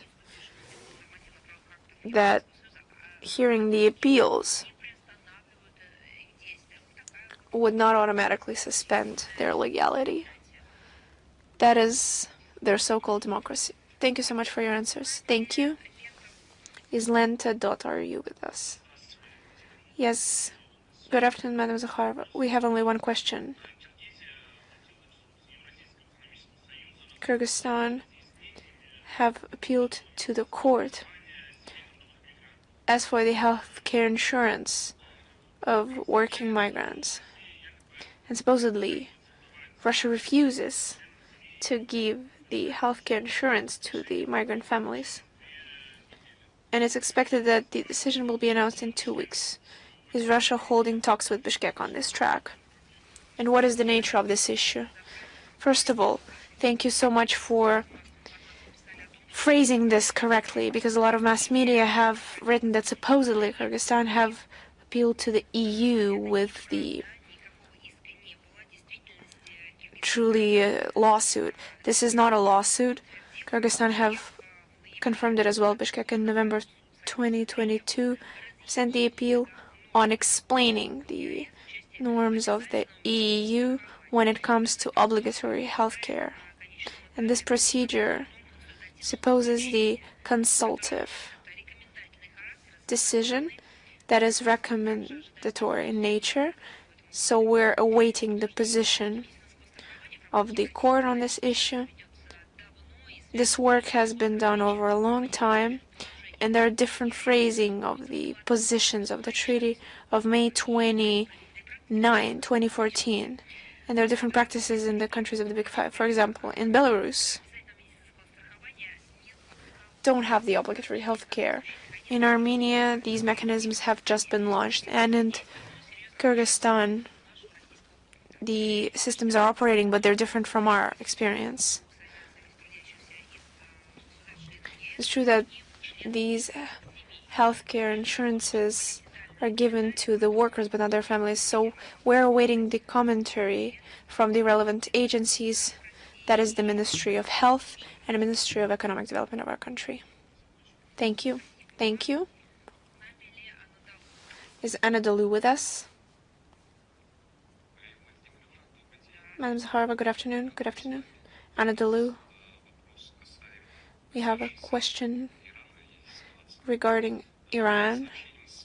According to mass media, the U.S. are planning a targeted attack on the high-ranking officials and commanders of Iran that Washington considers responsible for the death of protesters in Iran. Have the Iranian officials requested aid from Russia for protection, or have Russia received any kind of request like that from Iran? We comment on the Russian-Iranian agenda regularly. We have published a range of official statements, and I have nothing to add to that. The position hasn't changed, but I can state that within the intensive political dialogue between Moscow and Tehran, a lot of attention is paid to the development of the situation around this country. And if you allow another question as for Iran, and the next day Iran plans to military training. And according to the mass media, Russian and Chinese military officers will participate in those. Could you comment on that? That is the prerogative of our Ministry of Defense. I can pass over your question to them, help you connect with them. And on my part, I will do anything I can. But if we have any question, we will make sure to share that as well. Thank you. Thank you. Is Newsfront Bulgaria with us? Yes, good afternoon, Madam Zakharova. Can you hear me? Yes. If you allow me, 2 questions. First one has to do with international shipment. I heard the question of my colleague from Reuters.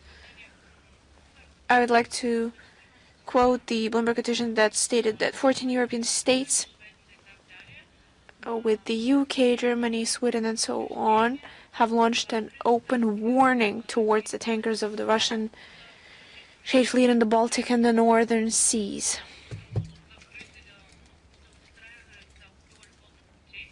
That along the sea routes that are the only exits for the large centers of the oil export of the West, how could you comment this information and the warnings of this kind with this phrase? There's the word opus. Perhaps it's somehow derogatory, but I believe I cannot find a better word because we truly saw this opus. And on January 26th, it was published. 14 states of the Baltic and North Seas have joined in signing that.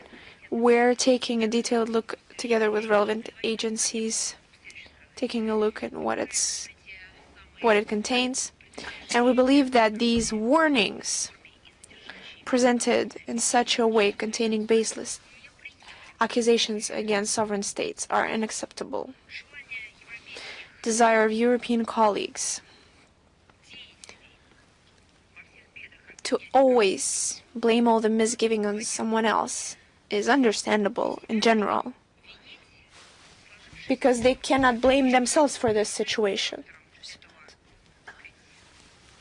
But we would suggest,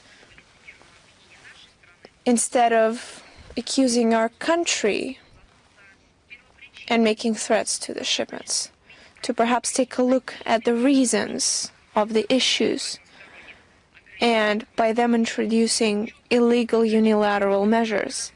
And we can clearly see how nobody other than those 27 countries, nobody solidifies it as international. It's just internal sanctions of an inner circle.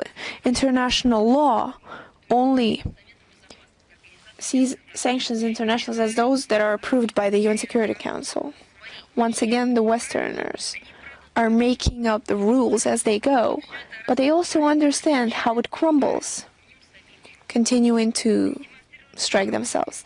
They're showing weakness of the European legal position, or it should be said, the lack thereof. And it's not just them being selective, it's full disbalance in respect and their regard for laws and norm. No norms, no understanding that the law is the same for everyone, no understanding of the law. So it's no surprise that until present, Europeans who have detained ships under the guise of sanctions, were forced to let them go. We will continue to follow the situation if this warning leads to any active actions from its authors, and we will use any methods we have in order to react in response to the risks and threats to the ships under the Russian legal norms. Thank you very much. And if you allow me one more question. Yes, of course. Lieutenant General Gerald Funke stated in the Times interview that Russia allegedly would attack NATO within 3 years and called on Germany to prepare for a major war. Is such a statement a form of incitement and programming of certain countries to actually unleash a global conflict? And why is this rhetoric ongoing, do you think? As far as I understand, this Bundeswehr political figure, he's not wide known. And I need to precise that maybe he is no longer in office. But through such figures, they convey some provocative thoughts. So let me just find out some details on that, what specifically has been said, and I will provide comments to you. But what is for sure, the West Europe are acting as a provocator, as an instrument. And Western Europe has made it an inciter of another global conflict. There is no doubt about that. We have together commented upon the situation about some ultimatums about illegal actions. It's just total ignorance of international law and some legal norms. It's just not decent to invent themselves some methods of influence and then to coerce others to implement and to follow what they have fantasized themselves in some additional hybrid scales about which very few people can tell anything. It's just absurd. It's totally absurd. The rules they are proposing for life, they cannot just adhere to some rules or to provide it in writing. They do not want, they do not have any possibility for that, or to tell about their own commitments. They're just stepping on their own rake, and the situation around Greenland is just a blatant example. It's just command administrative system that is presented as some community of democratic countries, but actually their interests as democratic states, they are ignored. And what is today, more and more provocative actions are taken in order to set fire on this EU space that is already in fire. So I will provide my commentary later. Thank you. Thank you. Is Big Asia with us? Yes, hello, Madam Zakharova, Ina Fernandez, Big Asia channel. We have one question. This week it has become known that India and the EU have concluded a free trade agreement this week that they have been unable to agree on since 2007. And there is a negotiation underway on a free trade zone between India and the EU. Is there any chance to sign such an agreement this year?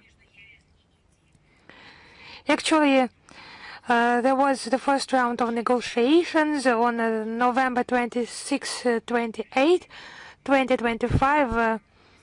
It is premature to discuss any specific time frame for signing this document, but at the same time we note the mutual interest of both parties in achieving the result as soon as possible. And the interest in negotiations is mutual, and the next round is scheduled in the very near future. Thank you very much. Thank you. Is Verelk with us? Yes, hello, Madam Zakharova. I have two questions today.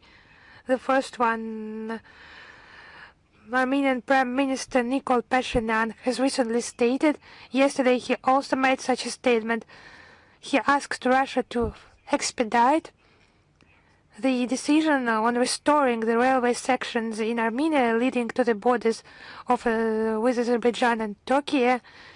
It does not concern the section through Megri that is to be built as part of the TRIP project. So Nikol Pashinyan also stated that if the Russian government refuses, the Armenian government is prepared to remove these lines from the concession management of the South Caucasus Railway and carry out a restoration at its own expense. What is Russia's position on this issue? The Russian side is in constant contact with the Armenian partners, and all the requests from Yerevan are promptly processed, and this TRIP project, we confirm our readiness to explore possible options taking into account the unique expertise of Russian railways, but the development of this initiative is at its early stage. So we need to to hold consultations with the participation of all the interested agencies. So my next question.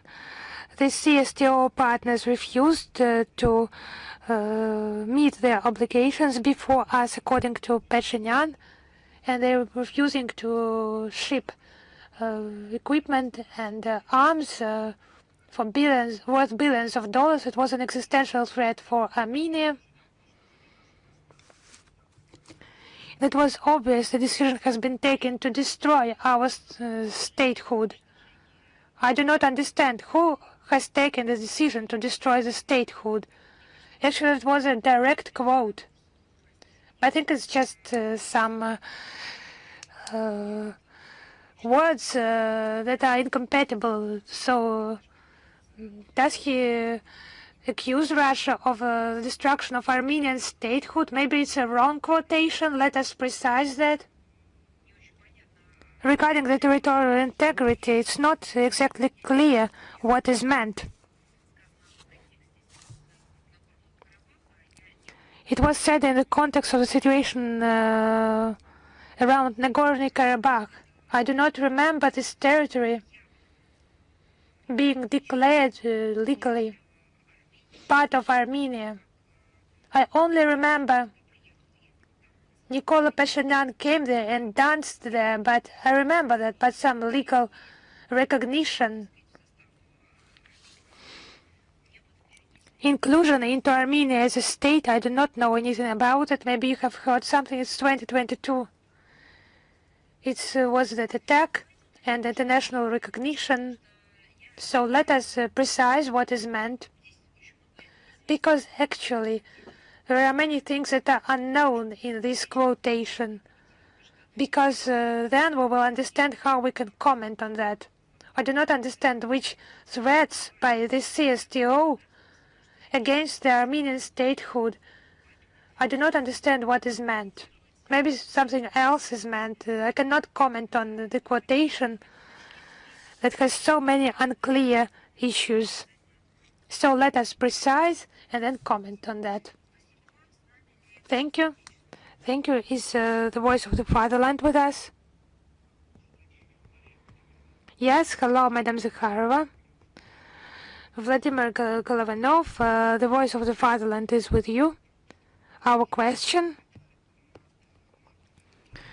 NATO Secretary General Mark Rutte said that Europe is not capable to ensure security without the US and is dependent on American arms to support Ukraine. Do these revelations indicate that the so-called EU strategic autonomy policy has completely failed, and the key security decisions for Europe, including arms supplies, are made by Washington. Thank you. You know, I would be hesitant to qualify those remarks made by Secretary General Rutte in the European Parliament on the 26th of January as to dismiss them as revelations, as such a public attempt maybe to sober up somehow those leaders of the alliance who, taking into account the Greenland situation, decided to seriously consider building a security system in Europe without the United States. Europeans were made aware who is the boss in the house, and in some aspect, Rutte's statements have become some revelation. What has been mentioned, Davis, actually the Western Europe, it has harmed itself, it has tied itself, not by law and the right, but by illegal actions and declining to comply with the law, and the examples it had provided to others as well. The decision taken in The Hague to increase defense spending to 5% of GDP, decision made in The Hague summit, it testifies of the compliance by the Europeans. It's not a bad thing or a good thing, it's the position of the Western European bloc, this union of states. It's lack of understanding how their steps can lead to other steps and what's their logics, where they are moving, in which direction. There's the same issue with arms supplies to the Kiev regime. They were told to purchase those weapons from the Americans, and they will do that despite the statistical data they have. And then they started to hastily implement the new directives. They do not even think it will deprive their own military-industrial complex enterprises of profits. What is that? Is it some weakness, or people who have been rooted into the Brussels democracy in order to just decrease this EU role and make it just a burden? So let the political scientists and observers make conclusions, but other figures also testify about that, are a testimony of the European Union just losing any understanding of where it is moving, in which direction. Thank you very much. And my second question. In case actual control is established over Greenland, Washington will develop this version about the Kekel Ridge. If you allow me, I would not comment upon such hypothetical issues. I will convey them to experts and we will discuss that, but it's not the format of a briefing. It's maybe a format of some reference material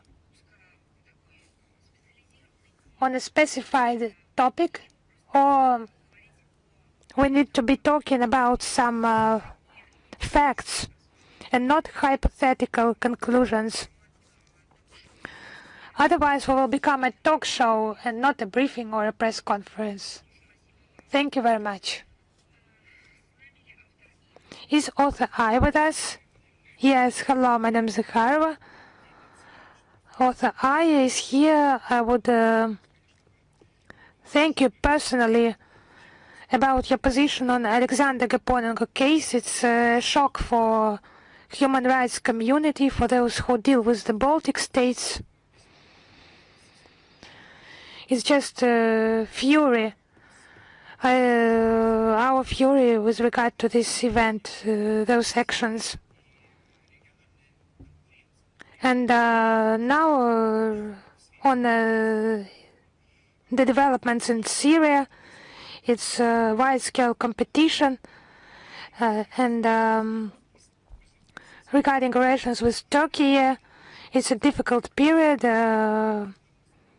How would you assess the long-term prospects for dialogue with Ankara, and how does Moscow see an opportunity to use the Russian-Turkish format to reduce tensions in the Middle East and the Black Sea region?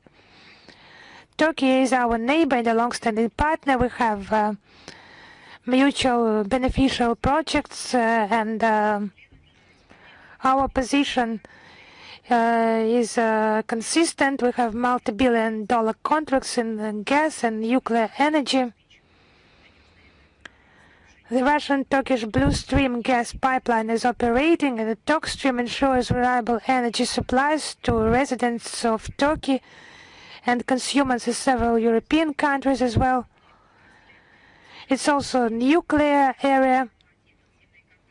EQU construction, intensive contacts on regional issues, including the situation in the Middle East, Syria, Libya, and Afghanistan.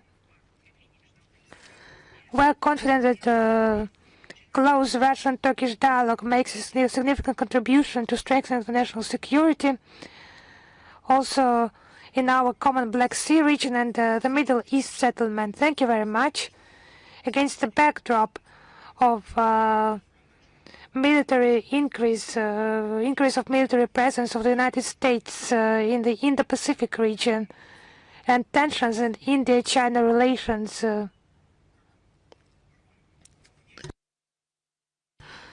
Do you see some role for yourself, for Russia? The role of an external balancer and mediator in relations both with New Delhi and Beijing. There is already such term, smaller geometry,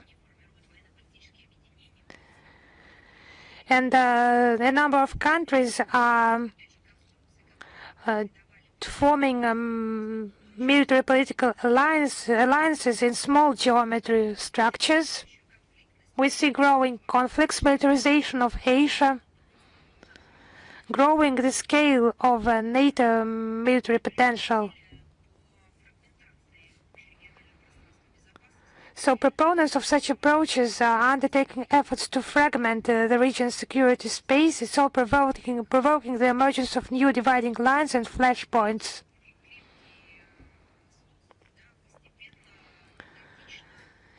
It's like swinging some very tight, very reliable structure, and to use some weak points for that in order to turn this reliable, good quality construction into something that is not reliable, that is to break. And such structures as SCO, they will work on the basis of principles of security, trust, and cooperation. They have such an opportunity.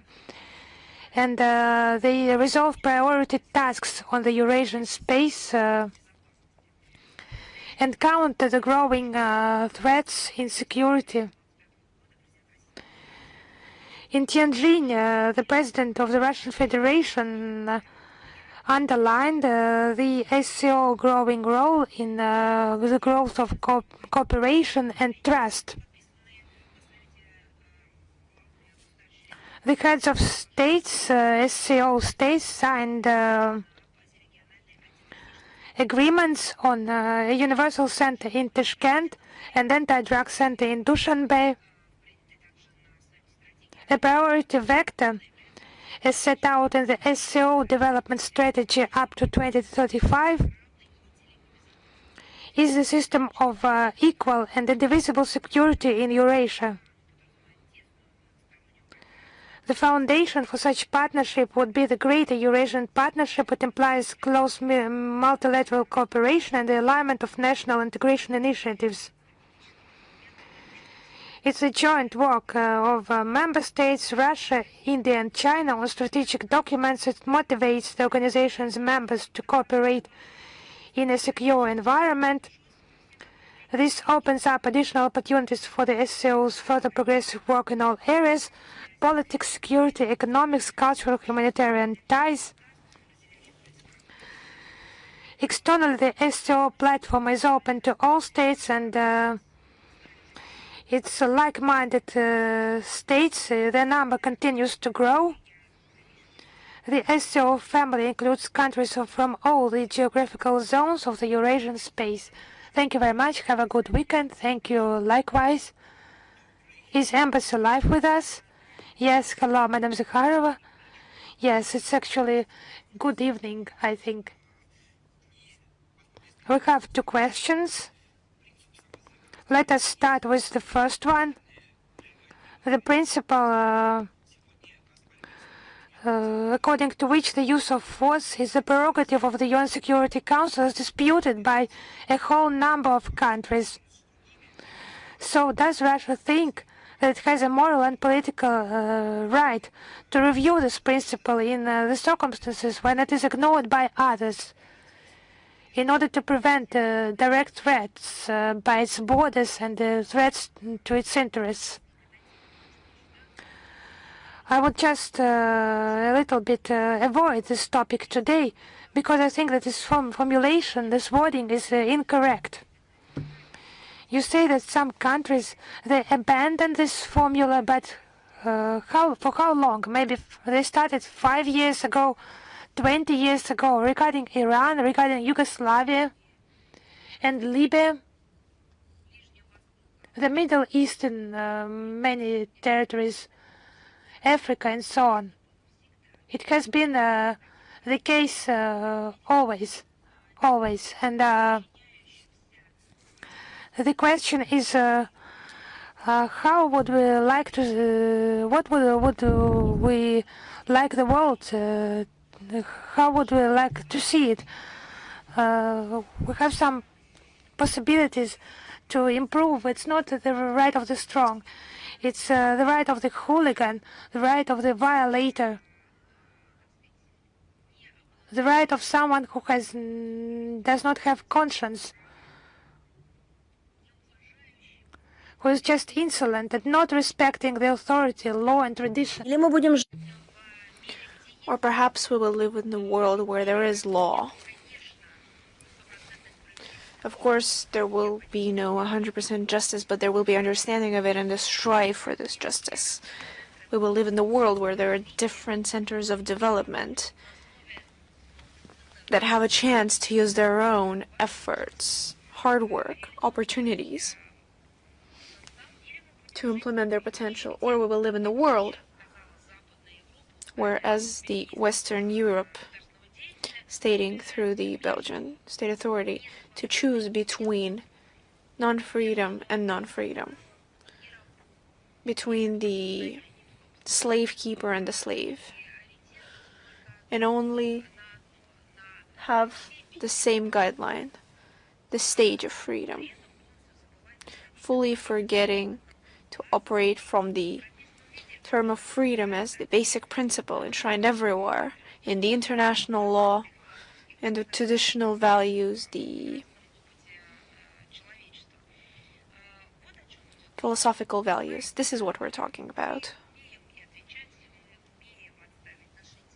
We're capable of responding, we're capable of protecting our interests. We have all the opportunities and basis for that, starting with the Constitution and with laws and the acts of the law. We're doing it according to the international law and not just based on our intuition and because we're nowhere right. We always apply to the international law. That is the global question. It's not the question of today. In renouncing international law, always people try to do that. There hasn't been a single vital issue aside from maybe the Second World War, where people have burned themselves enough, and that shock of pain made them follow the international system, but then they went back on their ways. So as for what matters, what kind of world will we live in, and not just about what kind of trends we're witnessing. They have been around since the beginning of time. Great answer of a smart politician. I am an official. In the context of the Year of Unity of People in Russia and the Action on Traditional Values, how are our foreign diplomatic missions planning to promote this abroad? Do you believe it's the cultural and historical heritage and not the political discussion that is more convincing in order to establish dialogue with those who preserve their interest in Russia? Undoubtedly, making 2026 the Year of Unity of Peoples will be an additional imperative to hold these events, but we hold these events systematically.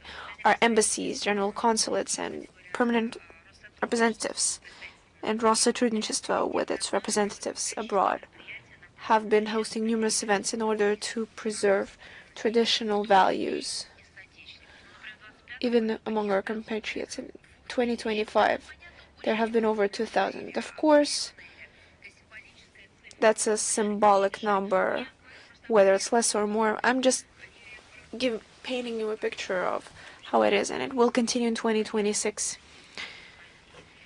Keeping in mind the Year of Unity of Russia, and it's one of the 17 traditional values according to the presidential decree of November 9th, 2025, the decree 809 on the state policy of preserving cultural, spiritual values of Russia. What kind of events are these? These are the events that have been held in different formats, timed with state dates, the Victory Day, the Day of Family, the Day of Slavic Scripture, the Day of People's Unity, and many others.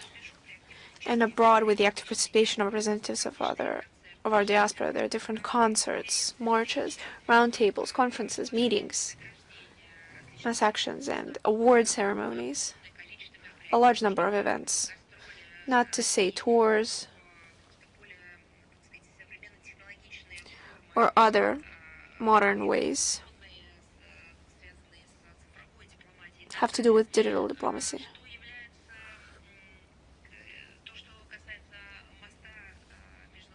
As for the bridge between peoples, you're right, it's the culture, the historical and cultural heritage uniting people all over the world.